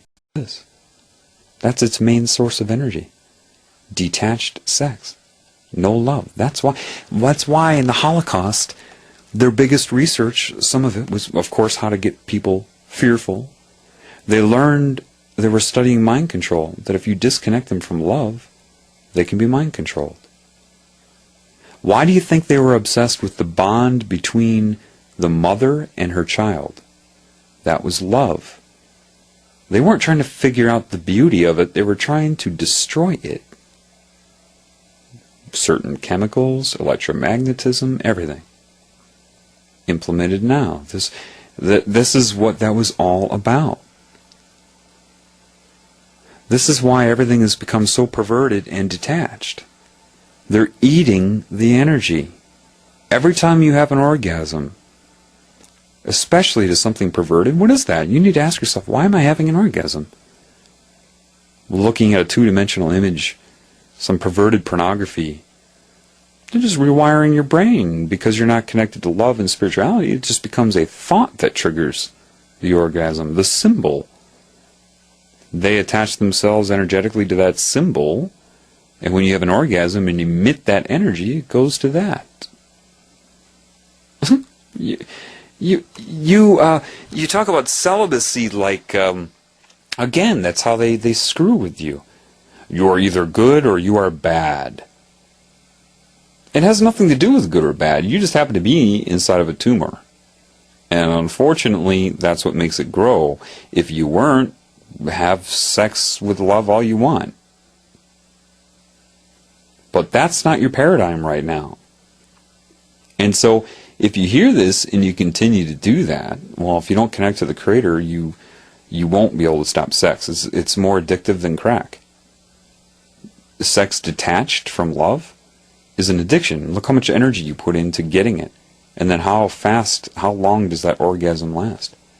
You go through a refractory period and you find yourself looking to do it again. It can be, why do you think porn gets worse and worse and worse? Just like people need more and more and more of a drug. It's, you don't understand. It's the life essence they absorb when you do that. It's the whole point. So, I mean, how many detached orgasms do you think occur every day on this planet? It is not about whether sex is good or bad. That's why they're really hitting up children. They're hitting up both ends, getting them to be detach, and hip-hop plays a big role in that. Gothic, emo type of stuff plays a huge role in that. All created for kids, thinking they're rebelling when it's all created by these crazy men in their, World Bank suits. That's why Disney starts you early thinking about sex. They need that. That's their energy. And they have to attach it to violence to make it perverted. That's why you have cheerleaders at a football game. That's why you have sex scenes in horror movies. They're trying to combine violence with sex because then to be violent is to not appreciate another creation, which is a guarantee that you're not connected to love. Therefore, the energy is usable by the Cancer. It's not about whether you're good or bad. It's about you're being used to your own demise. And when it attains enough energy, it makes that scalar jump. And all the Illuminati, all the people that worshipped this energy, that were promised everything under the stars. Here, look, I want you to be alive. Here, look, see? I'll make you immortal. Here's the technology for it. Here, I want you. Trust me. Sure. It follows their thought stream. They're disconnected, so it's easy. That's what psychic is. Psychics are not connected to intuition. Most of them. At all. They're reading the energy of this Cancer, which tells them whatever they want it to be. An alien, what were these alien beings? They're just other beings like you that were already taken over by it. That's all. You know, if you're disconnected from love, that's why the psychic, can beat you.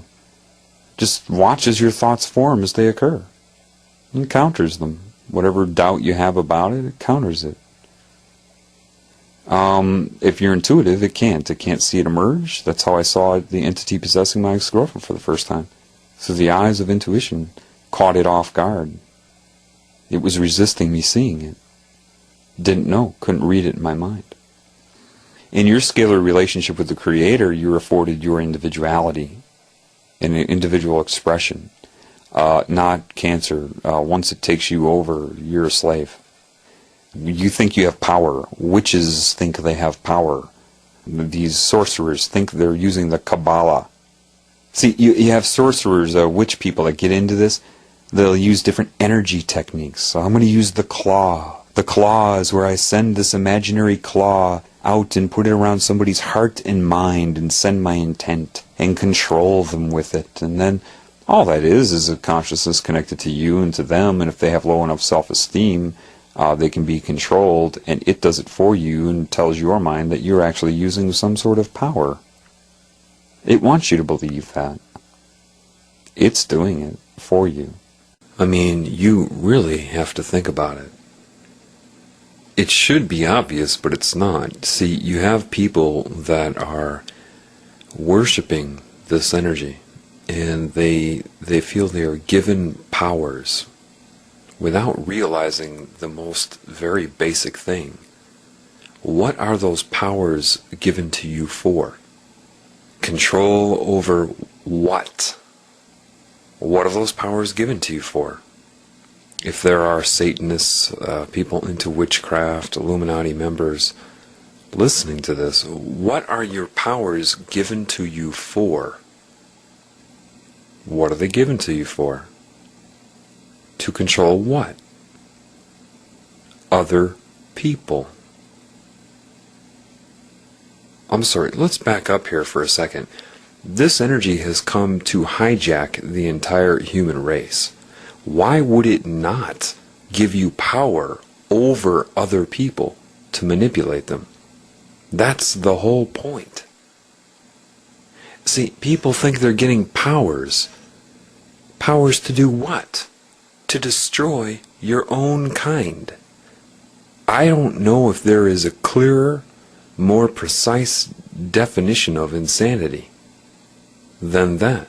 I mean, if you knew what was going on, adult men raping children hard, sorcerers using witchcraft over people and voodoo, where are all these energies being directed? At other people. Am I right or am I wrong? If you're a sorcerer, where's this confidence you have coming from?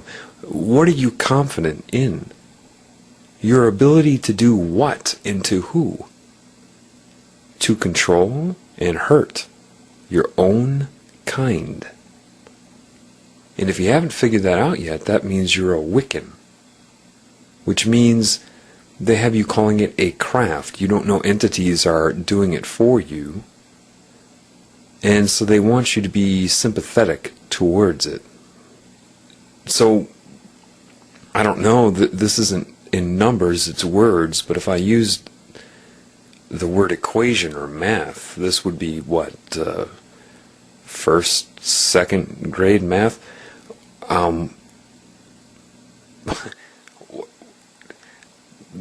How hard is it to be able to deduce that they are going to take away all of your freedom when the time's right. When the time is right to hijack the human race, those that were doing it, that were promised to not be harmed when it happens, to be given a break because they helped. How did they help again? Let's just recap. What were they doing to, quote, help? Oh yeah, destroy the whole human species. What are they? Oh, that's right. They're the human species. What was its agenda again? To give you power to do what?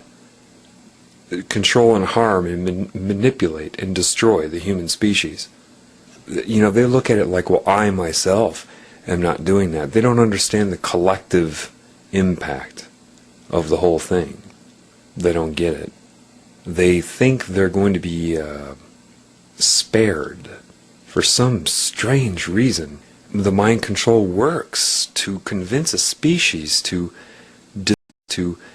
destroy itself, and then also, I mean, you should give a standing ovation to this Cancer energy.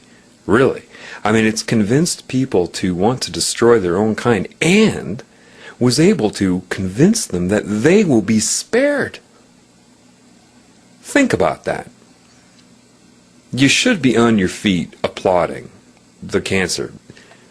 Now, I admit, I have a different energy. I can see this, but it's so simple, so easy. I can't believe that it happened. Because it's too obvious. It's too... I mean, I understand. Before I woke up, I had only a foggy idea that something was wrong, but I lived in denial about it, pursuing a career, pleasure, day-to-day living, week-to-week living. But now, looking at it, I'm in awe of the utter insanity of the whole thing. The whole thing is just incredible.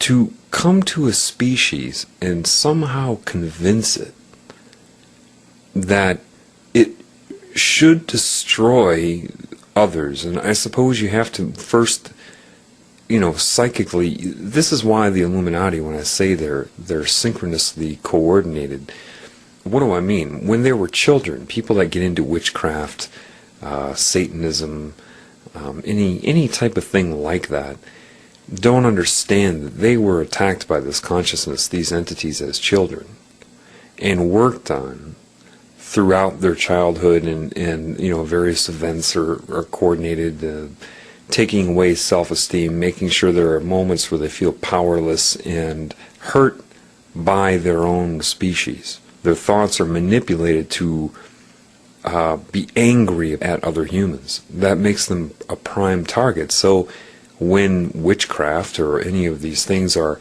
brought to their attention, they actually feel like they chose it, like it's something they want to do. Why? Because they felt hurt and powerless. And then the very energy that's saying, here, let me give you these powers, is the one that hurt them to begin with. The irony is this: before humans were attacked by this energy long ago, they had more they were multidimensional. They were at peace with creation. Everything was fine. They could do more than the Illuminati members are allowed to do now. Oh, here, let us show you this different frequency range, this different dimension. And they have no idea that that's how humans used to be able to be. So the one that took it away on a long time scale to us, and with individual lives, then gives it back to you, and you think it's something giving you a gift? It's no different than being a prisoner and being given an hour to walk outside by the prison warden. It's a real mess, and it works. If you don't understand this, right? You're not aware of the consciousness, but you can't. Can you figure it out? Ask yourself. With each new year, you have more and more adults raping children, getting worse and worse, abusing them, victimizing them. Forget about what the Illuminati do for their rituals. I'm talking about the common folk doing this and wanting to do this. And people just are so asleep, so under a trance, they just point their finger at them like, you are a bad person. You as an individual are bad. They don't question what is occurring with the race as a whole. And the Satanists, the low-end witchcraft people, low-end Freemasons, think they're getting a gift of knowledge. You get high enough up and then you encounter these beings, right? And the beings are not... Look how easily they manipulated the human race. Humans used to be more mentally active thousands of years ago than they are now. It doesn't matter if they had the technological knowledge, they had the intuition. And they were able to be taken over. This is why the other part of the universe, energies, spirits, you want to call them, whatever, consciousness from areas outside the tumor, like the DNA recombination in your immune cells to figure out how to fight an infection. This is different. This isn't fighting it. It was figuring out what happened. Okay, this is a problem. It's spreading. It's disconnecting. It's dividing, conquering, and absorbing and growing. It has to be figured out. So new spirits have come into this tumor. The body is not the barrier. You have a few layers of that. So it had to be enabled. Spirits that were, how can I say this, around longer. It's not a matter of being better or worse, but what do you want, a lie? Spirits that have more universal knowledge, you could call it an elder, just more in touch, more of a quanta of energy available to their being, came in. I'm one of them, knowing that as soon as you're born, you're going to forget everything. This is why they can locate you immediately, because you do have more energy radiating from you. And the idea is to come inside with extra energy and energy now on the outside of this, kind of they're communicating with you because they have to wake you up, because there's no way you're going to do it without that. So it's a coordinated effort to open up the communication so that you can activate people. Because the irony is this: when you're dealing with cancer, a virus, or look at a viral infection. A virus is not alive, it's non-metabolizing, it's like technology. It comes into your cells and your polymerase enzymes have to read the DNA or RNA or whatever form it's in. If you don't do that, it can't hurt you. How do you think you get over a cold or the flu, both viral infections? Too small and within the cell, they're intracellular, during their infection, so you're not going to kill them. So how do you end up getting over something like a cold? The consciousness of your cells finally realize, don't read this DNA. Mind control is the same thing.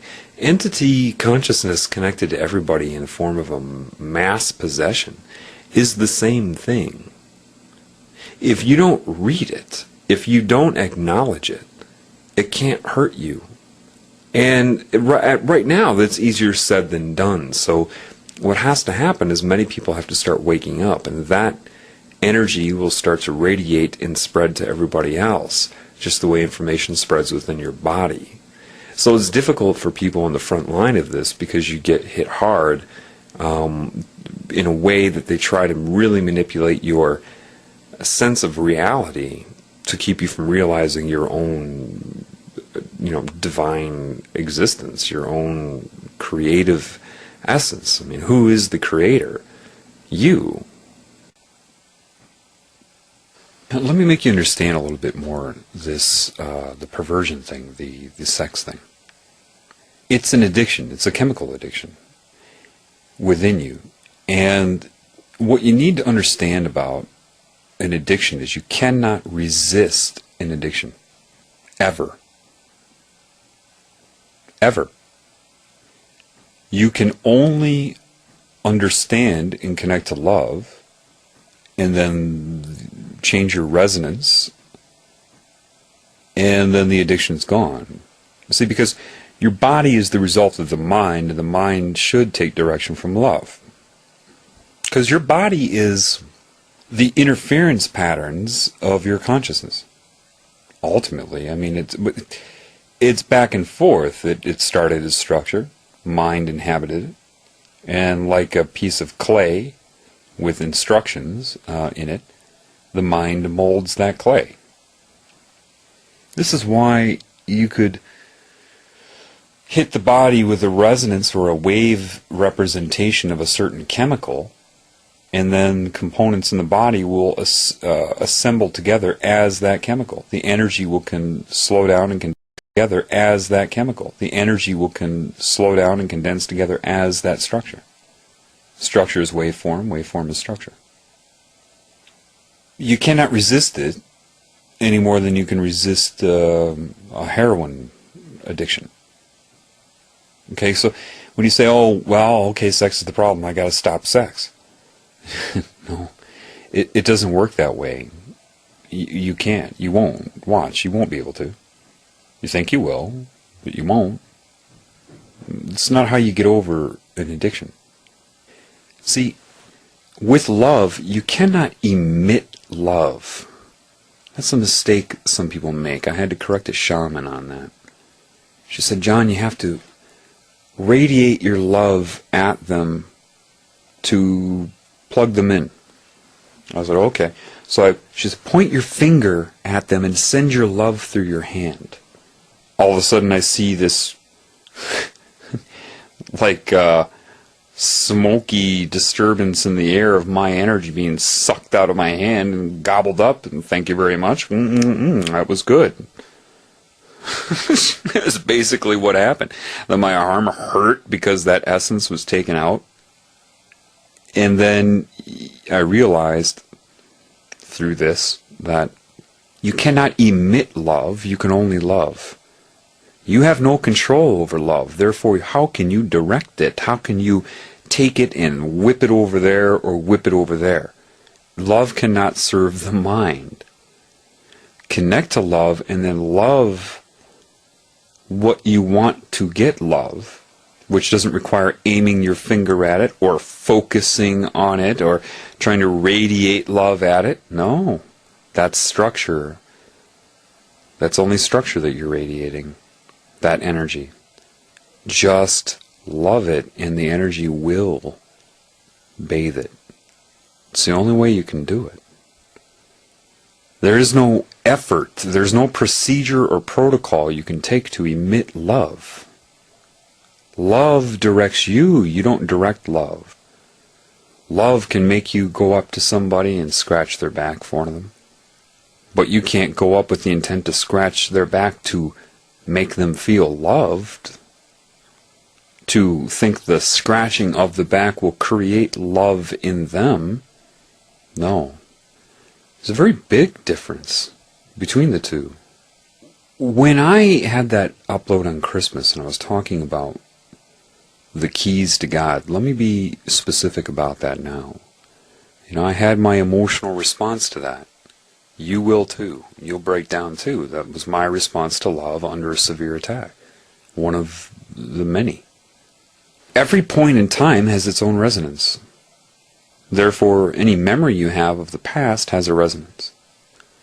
That resonance was directly correlated to what genes in your DNA, what codons were turned on and off. An addiction to drugs, sex, and everything else is a manipulation of the DNA for chemicals and alter what you call homeostasis in the body. So what it showed me was that if you just shut your eyes and picture your point where you are now, say just looking forward, very basic, you don't have to do this, but the past would be, say, just if you tilt your head to the left, and you go to the past. If you tilt it to the right, again, structure, I'm just giving a metaphor, okay? Do it however you do it. And what occurred to me is, what it showed me is, have you ever had that smell or a sound or a situation, a scene or something that triggered not a memory of your past, but actually took you back to it? Well, you start that way. You find something that brings you back, and you can't just remember it, you have to go into it. If the year was 1978, you have to, in your mind, pretend you're sitting there in 1978. Right now, it is 1978. And you don't have the mirror for that. You look out of your eyes and see yourself as that child. And what you do is everybody has significant moments where you were attacked by this cancer. All of you. And those moments were to make you do something that, brought shame to you, ridicule, whatever. Or something happened to you, you were abused, or something bad. And when you start to connect to love, you go back and you have this understanding that they were controlled by this consciousness. You start to get that. You start to understand it. You go back and you can actually, forgiveness is understanding. It's not an act. It's not an admittance. It's not anything other than knowing. You either forgive or you don't, just like you love or you don't. It's not a procedure or something you force yourself to do. You can only do it when you understand. Therefore, it's not even forgiveness. That's a word. It's, oh. Then you see, oh, I did this when I was young, but now I start to get an understanding. There's other things involved, subliminal messages, a consciousness directly plugged into my mind that wants me to feel separated and shameful. Oh. Doesn't matter what you've done or who you are. See, if part of my body gets sick and it's being played out as cells attacking each other in the worst brutal ways inside my body, cancer and allergies would go hand in hand based upon that. Autoimmune disorders. What are you going to do? Punish it? Or do you just want it to heal so you can go on with your life? Which is it? Well, I'd like to heal, but you know what? I think I'm going to turn you into a cancer cell and punish you. Because you became disconnected and started attacking other parts of me. You, Mr. Group of Cells, and you, Mrs. Group of Cells, or whoever you are. And I'm going to punish you now. No, you're not going to do that. So what makes you think that the Creator is going to do that to you? If you knew how appalling the attack on your own body and an autoimmune disorder was inside your own body, or a cancer, how the consciousness is being played out, the torture, older cells destroying newer cells. On that level, they can't understand it. That's the anger inside the tumor itself. It's only when you connect to all perceptions at once, being part of them, being part of you, being part of something larger, and everything at once, when you spontaneously heal. What makes you think it's any different here, in an infinite scale? You need to be able to forgive, obviously, the people doing the most horrendous thing. Now, forgiveness doesn't mean you allow them to continue, because love will always do and guide you to do what it believes is right. You can't not lie. Lying is no different than telling the truth. If you intend on doing that, if you intend to do it, when you're connected to love, you just will tell the truth. It's more about not what you do, but the intent of what you do, which you cannot constrain to rules and guidelines. What is right in one situation with one person may not be right for that person if they're in a different emotional state and you are in a week from the first time. You cannot remember what is right and wrong. Life offers an infinite possibility of interaction. You cannot retain it. This is where laws come from. Rules, political correctness. The whole thing is an arrest on life itself. You don't need laws. If you're connected to love, you live it. You don't need to adhere to something. The very fact that there are laws here shows that there is a major problem. Forgiveness is understanding. And first you need to forgive yourself. Because you were manipulated. It doesn't matter if you can perceive it yet. I can. You have no idea what's going on. You were manipulated to do everything you've ever done to other people. The whole point is to make you attack other people and to be separate from them, and there are varying degrees. You cannot accept the judgment of man, because the man is connected to this cancer energy. You have some person commit a crime that lives down the road from you, and you're so quick to point your finger at them. What if it was your own son or daughter that committed that crime? Would you be pointing your finger at them? Well, no. Why do they deserve your love? And the one down the street does not. You're insane. It's your love for your child that makes you sympathize. Even though you don't understand what did it to them, you still have more of that love, the broader perspective. Yet you reserve that for your nuclear family or close friends? That doesn't mean covering up for them. If you're, say, a drug addict, or a sex addict, that means your body is wired right now to be that way. When you were a child, you did not need to perceive bad in order to perceive good. This whole black-white, yin-yang, good-bad balance of the equation is insanity. It's a computer trying to assess itself. That's what it sees. All the results of creation, not from the creation point of view. When you were young, you had to be taught to view things as good and bad, right and wrong. Then once you got hit with TV, Barney, Elmo, Sesame Street, Disney, bye-bye. And that's when you start being selfish. The more TV you watch, the more toys you get, the more all the stimulation from this cancer. And pretty soon the child starts saying things like, mine, before they were quick to come up and just offer it to you and to share. You didn't need to perceive bad in order to perceive good. That's why you have drug use, gambling, sex addiction, anything like that. The escape from reality. You have to perceive bad, and it's a polar, it's a backlash. It's the pursuit of pleasure and avoidance of pain is what motivates everybody. Like robots. But as a child, you can't remember anymore. The reason you weren't compelled to drink, before you hit puberty, you weren't, most of you, unless you were abused, which isn't your fault, but if you weren't out trying to get laid all the time. Question. When were you happier? Then or now? Do you remember when you were young and before you were tarnished with, and I'm speaking to older people now because kids are less, they're hit with sexuality so early now in so many ways that the innocence goes early.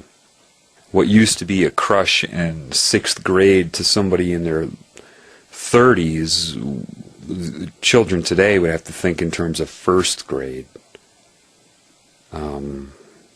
More access to porn, more sexual, stimulation subconsciously and everything.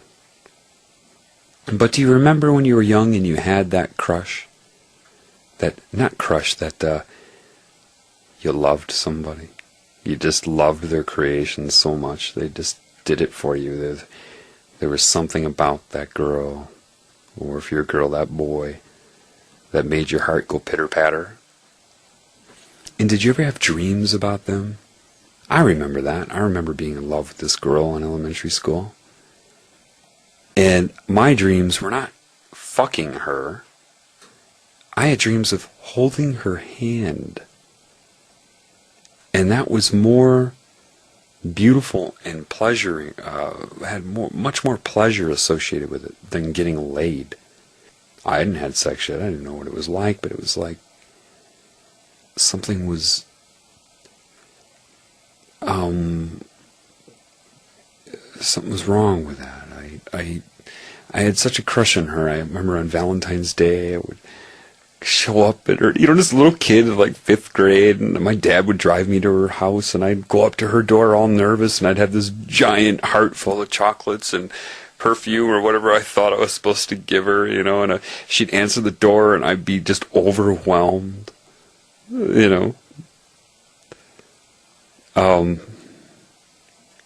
That was the love in me. Now, they'd already tried to take it away, so I didn't have the self-esteem that I have now that's being repaired. I mean, I've had self-esteem my life, but a lot of it was based on my mind. I thought I was smart. Yeah. Anyway, that's better than any lay I've ever had. I remember when I first had my first experience of detached sex, this girl named Carla, and I knew her well, but I knew I didn't love her. And we just had sex, and I remember driving home. I was 18, and I remember thinking to myself on the highway, I just did apparently the most intimate thing you can do, and I feel more lonely than ever. Now that should have been a warning sign to me. But I had this other consciousness that I was not aware of at that time. I had to go through these things. This way I can relate. And I remember that. There was something wrong with it. Nothing wrong with her. Something wrong with that. Like I said before, if you find that moment, find that memory, and you go back in your mind and be there in your mind and bathe yourself in that energy. Imagine taking that energy and having it change your DNA right now. Because that energy, that memory, that moment is a vibration. And correlated to that vibration was a certain genetic code.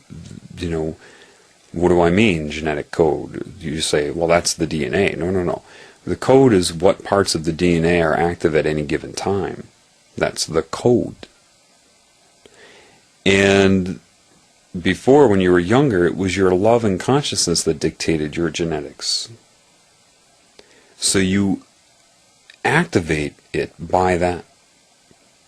You need to go back, and then what happens is you find the points of yourself when you were innocent or more innocent.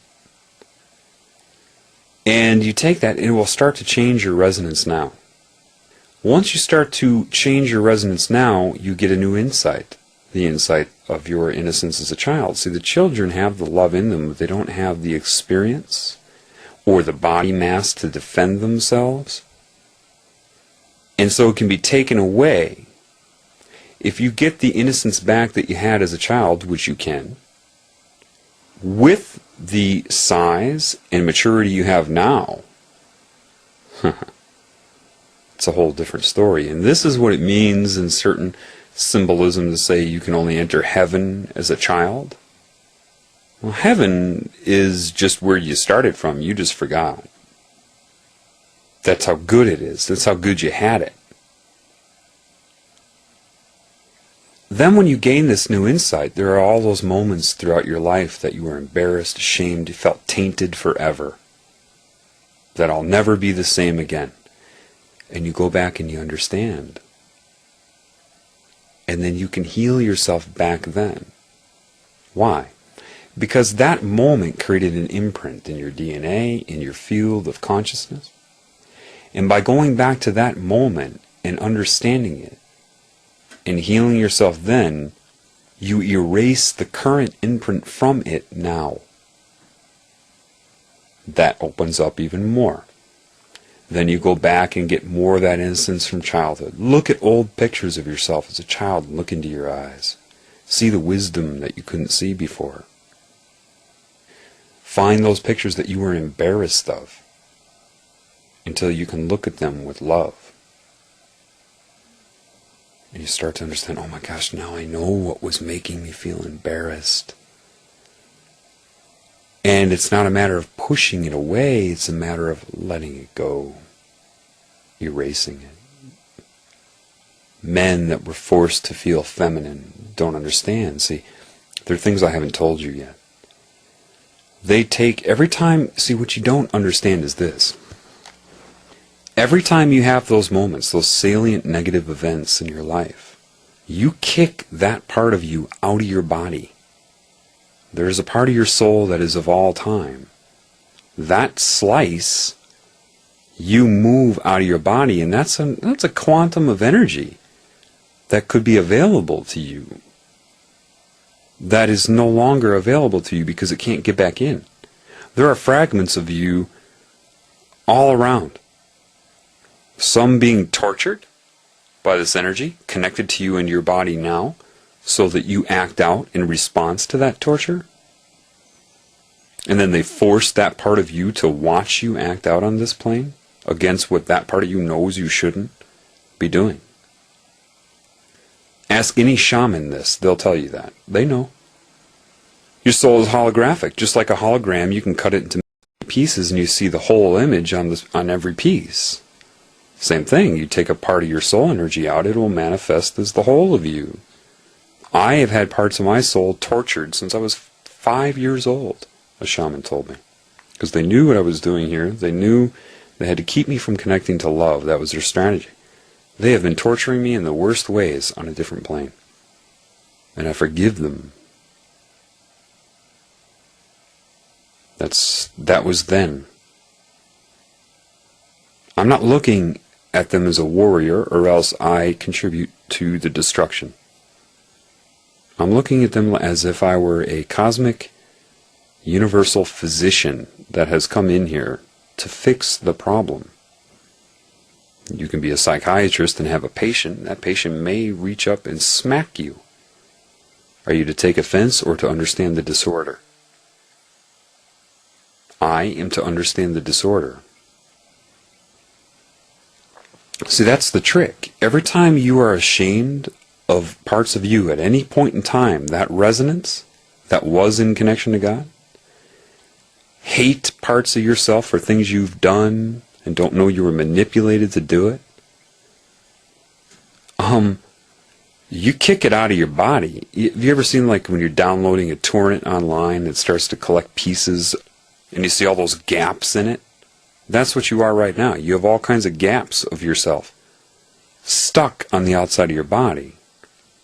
A barrier.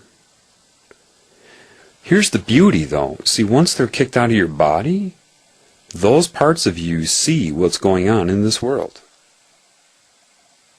Yep. So, from the Creator and the creative consciousness into my soul and my mind said, here's how it will work out. Forgiveness is understanding. I'm making you understand. You will make everybody else understand. Then they will erase the barrier, forgive themselves by healing themselves, opening up that resonance, getting rid of, when you go back and heal yourself in the past of anything, whether it was last week or 20 years ago, everything you hate yourself for. I don't like my teeth, I don't like this, I don't like that, whatever. You have an imprint on you that keeps that energy outside of your body. Now, when you understand, and you can only forgive when you understand, otherwise you won't, and it won't work. You can't pretend to forgive any more than you can pretend to love.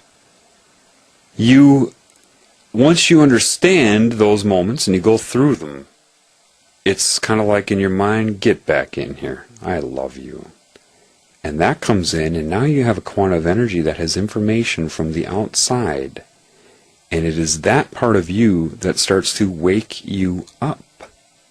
That is how I started seeing the subliminal messages. Those parts of me on the outside could see it. I could not. And the only way was to forgive that part of me and love it and invite it back. And now, more energy comes into me with this new awareness that can communicate with the Creator and me. And you go back and forth, and you have to visualize yourself like from the very moment you were conceived all the way to the future till you die. And each minute, like along this huge line, each day, just this huge, 500,000 mile long line of you going up from growth of baby all the way to adulthood to death. And each point is a moment in time. See, the point of you being healed exists in the future too. The future is all possibilities. So in one of those futures is your completely healed state. Do not think you cannot go to that point in your mind and take the energy from that being completely healed and let it start to inform your DNA and your body now, so that you walk into that paradigm, not dimensionally, like one foot in front of the other, but in a paradigm, you shift into that paradigm. Then keep going back and forth and left and right And every time you finally realize that you should forgive the parts that you hate, that part jumps back in you. Now you're closer and closer to God. You start to be able to get the subtle information to your soul from God, and you keep doing this. Now that those are opened, it starts to take command over structure. You start to realize things like, maybe I shouldn't eat animals. Maybe, oh my gosh, this is wrong. Hey, I understand this now. You know, I have to interrupt this real quick, just to something that came to mind that I want to get out before I forget it. And that was a lot of my questions about religion and working through that, because I had been warped into thinking religion meant God and vice versa. I said, what is this deal with Jesus Christ? What is this all about? What is the deal? Because they already tried to terminate my life and infusing me with all this guilt and saying, do you accept Jesus Christ as your Lord and Savior? And they're about to kill me before I went to the hospital that time. I think I mentioned that in another upload. If not, I'll explain that at a different time. But I had to ask the Creator, what is the deal with this name? Ultimately, it said, well, quite firmly, don't worry about it. And then it used several, commanded my mind to extract metaphors. One was, say you had a tumor in your body and, it's all ready to repair itself, and it does, and all of a sudden it realizes you have that spontaneous healing, and it disconnects from the tumor cells, and your other cells start to clean it up, and then you say last minute, I would say, okay, I'm glad you healed yourself and everything, but I'm going to have you accept me as your Lord and Savior, and if you don't, I'm going to turn you back into cancer or kick you out of my body. Because I'm that insecure, because that's what love is. I need you to worship me. And then I'm put into my mind, as the creative force, do you think I am that insecure? It said, what is your name? Jonathan. Did you give yourself that name? And I realized in my mind as it guided it that I was a baby, and my parents kept making the sound, Jonathan. Finally I looked up and noticed they were looking at me all the time when they said that, and eventually my mind identified with the name Jonathan. And then as life ensued, here, throw this ball into the hoop. You made it. Yay, you're good at basketball. Oh, the mind, plastic, and self-aware starts to pursue that input and practice basketball. Oh, you're good at this. You're not good at that. You are this. You are not that. You can do this. You can't do that. So that is the formation of your ego. It's an illusion. So if you're thinking about Jesus Christ, did he name himself that? So if you worship that name, are you not in one way worshiping the will of man imposed upon that being? And that wasn't even the name, so what deity is that symbol, that name associated with? Where's that energy going? And then it made me realize the cross is an occult symbol. Jesus didn't make that cross. They made it. The Satanists made him carry it and killed him on it. And they're using the cross as the sign of God, which is structure, which is insanity. And if you focus your energy on that, you're directing your energy to it. And they absorb that energy. It said, if you did everything and repaired yourself to have the innocence of the child who does not sin, and did everything in accordance with creation,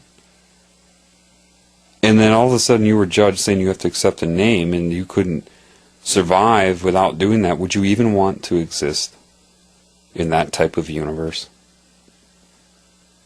No, I wouldn't. I said, well, did he or did he not exist? It won't tell me. I say, why? It says, how are you going to learn if I tell you? Basically. Do you need to read a Bible to communicate with me right now? No, I don't. Exactly.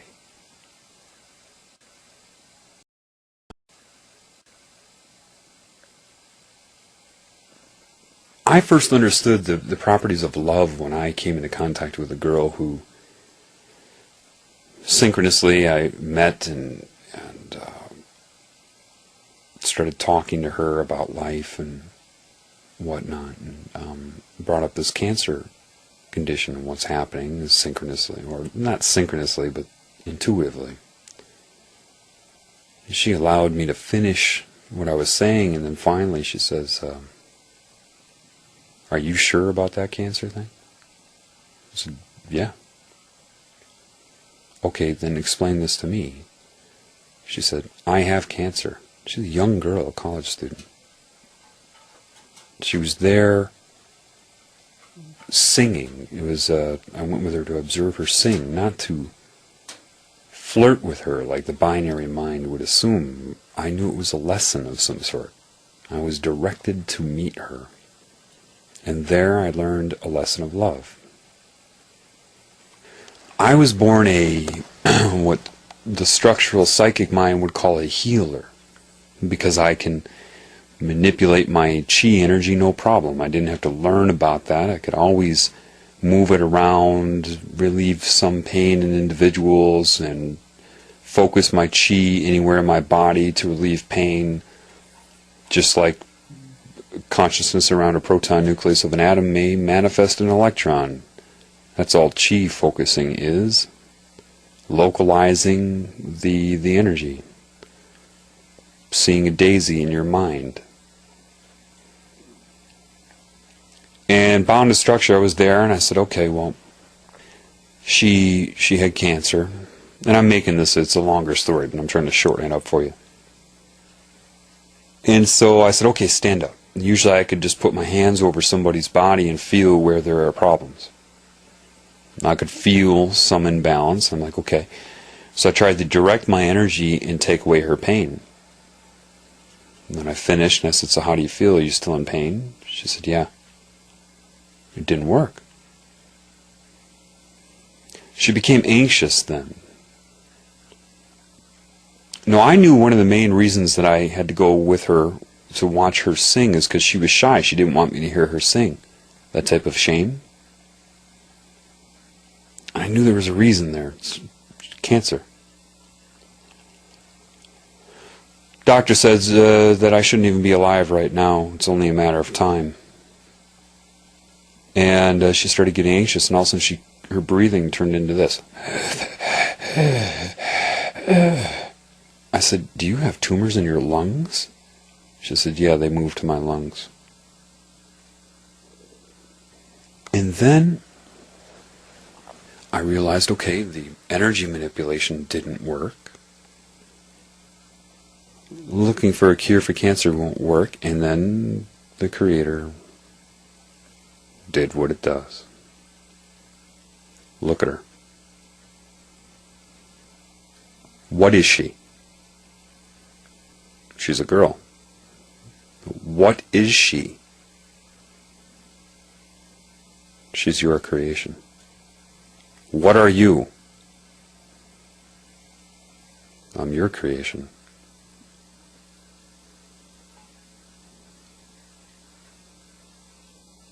Did you create her?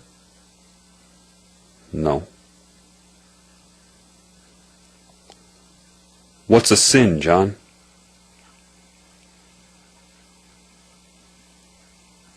Why don't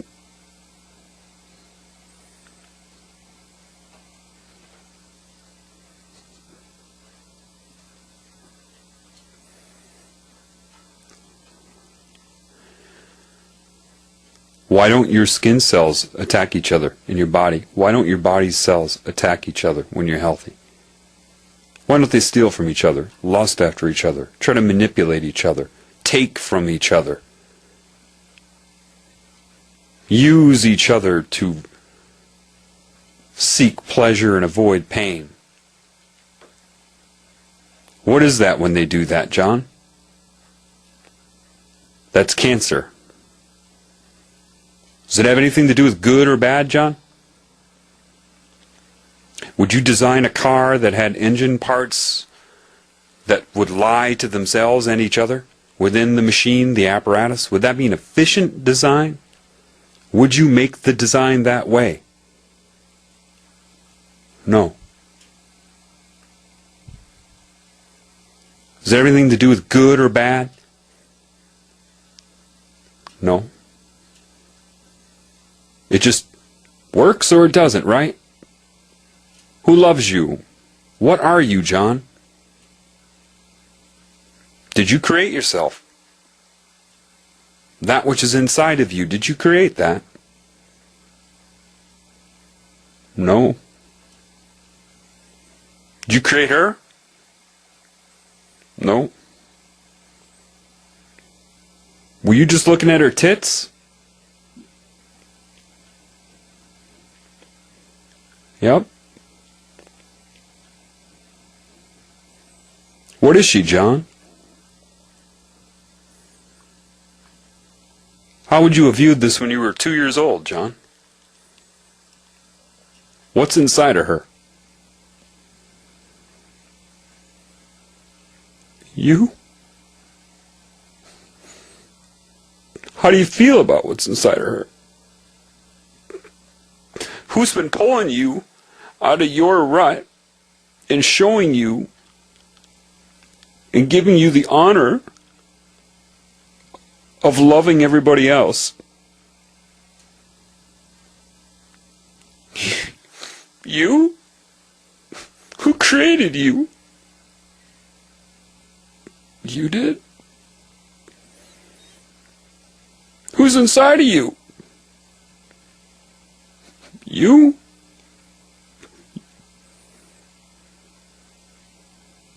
What are you doing if you hurt another person, John?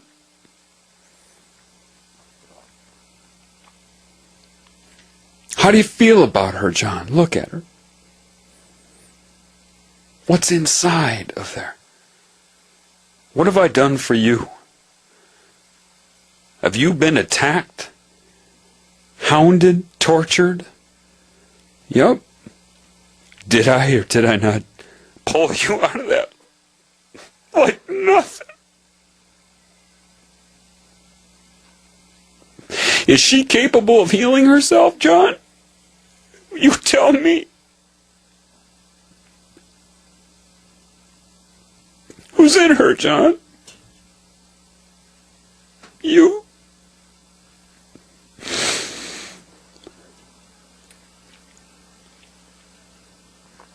And I understood again. I understood when I never had to learn.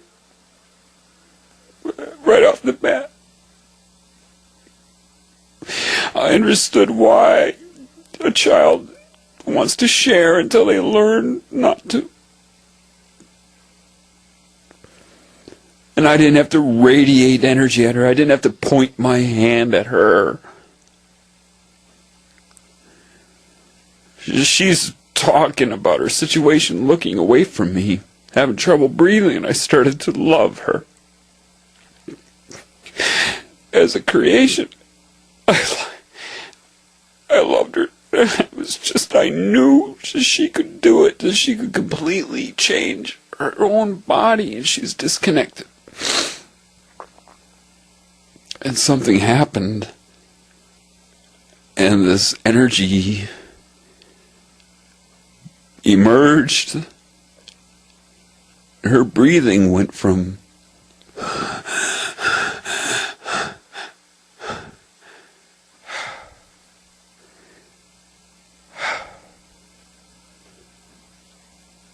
and she sat there and she just looked at the ground. I said, what happened? She said, I don't know. I said, are you still in pain? She said, no.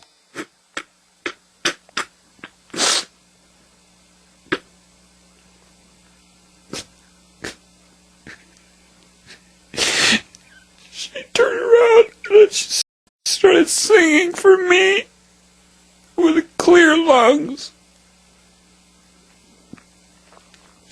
She doesn't have cancer anymore.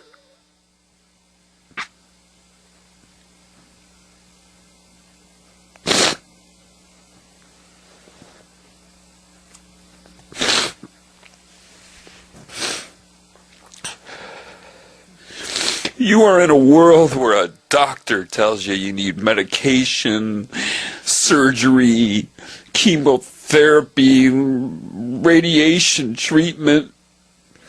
You are inside of a tumor. The only reason this tumor is still in existence is because the Creator is gonna heal it all.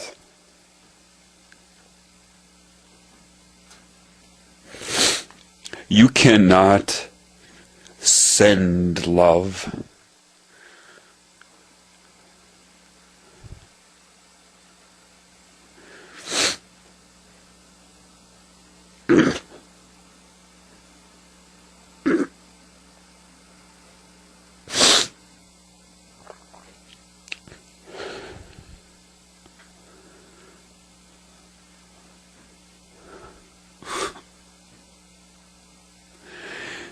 The insanity of this planet right now is disconnection from what I'm telling you. You need no Bible. You need no protocol.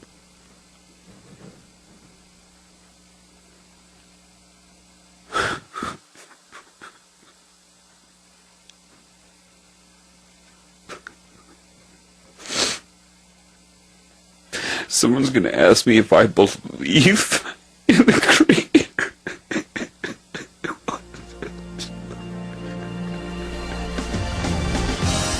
I'm crossing that bridge with lessons of love.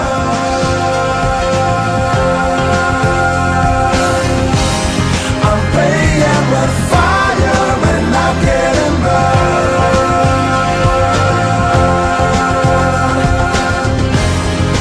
I may not know what you're going through, but time is the space between me and you. There is a light through that window. Hold on, say yes while people say no. 'Cause life carries on.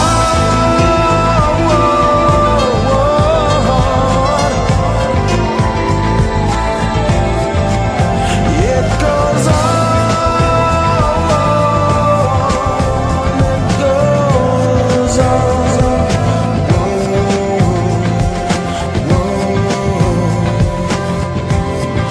Life carries on.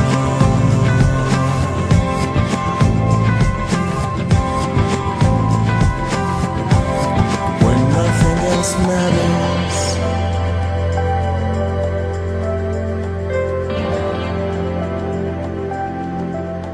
When nothing else matters.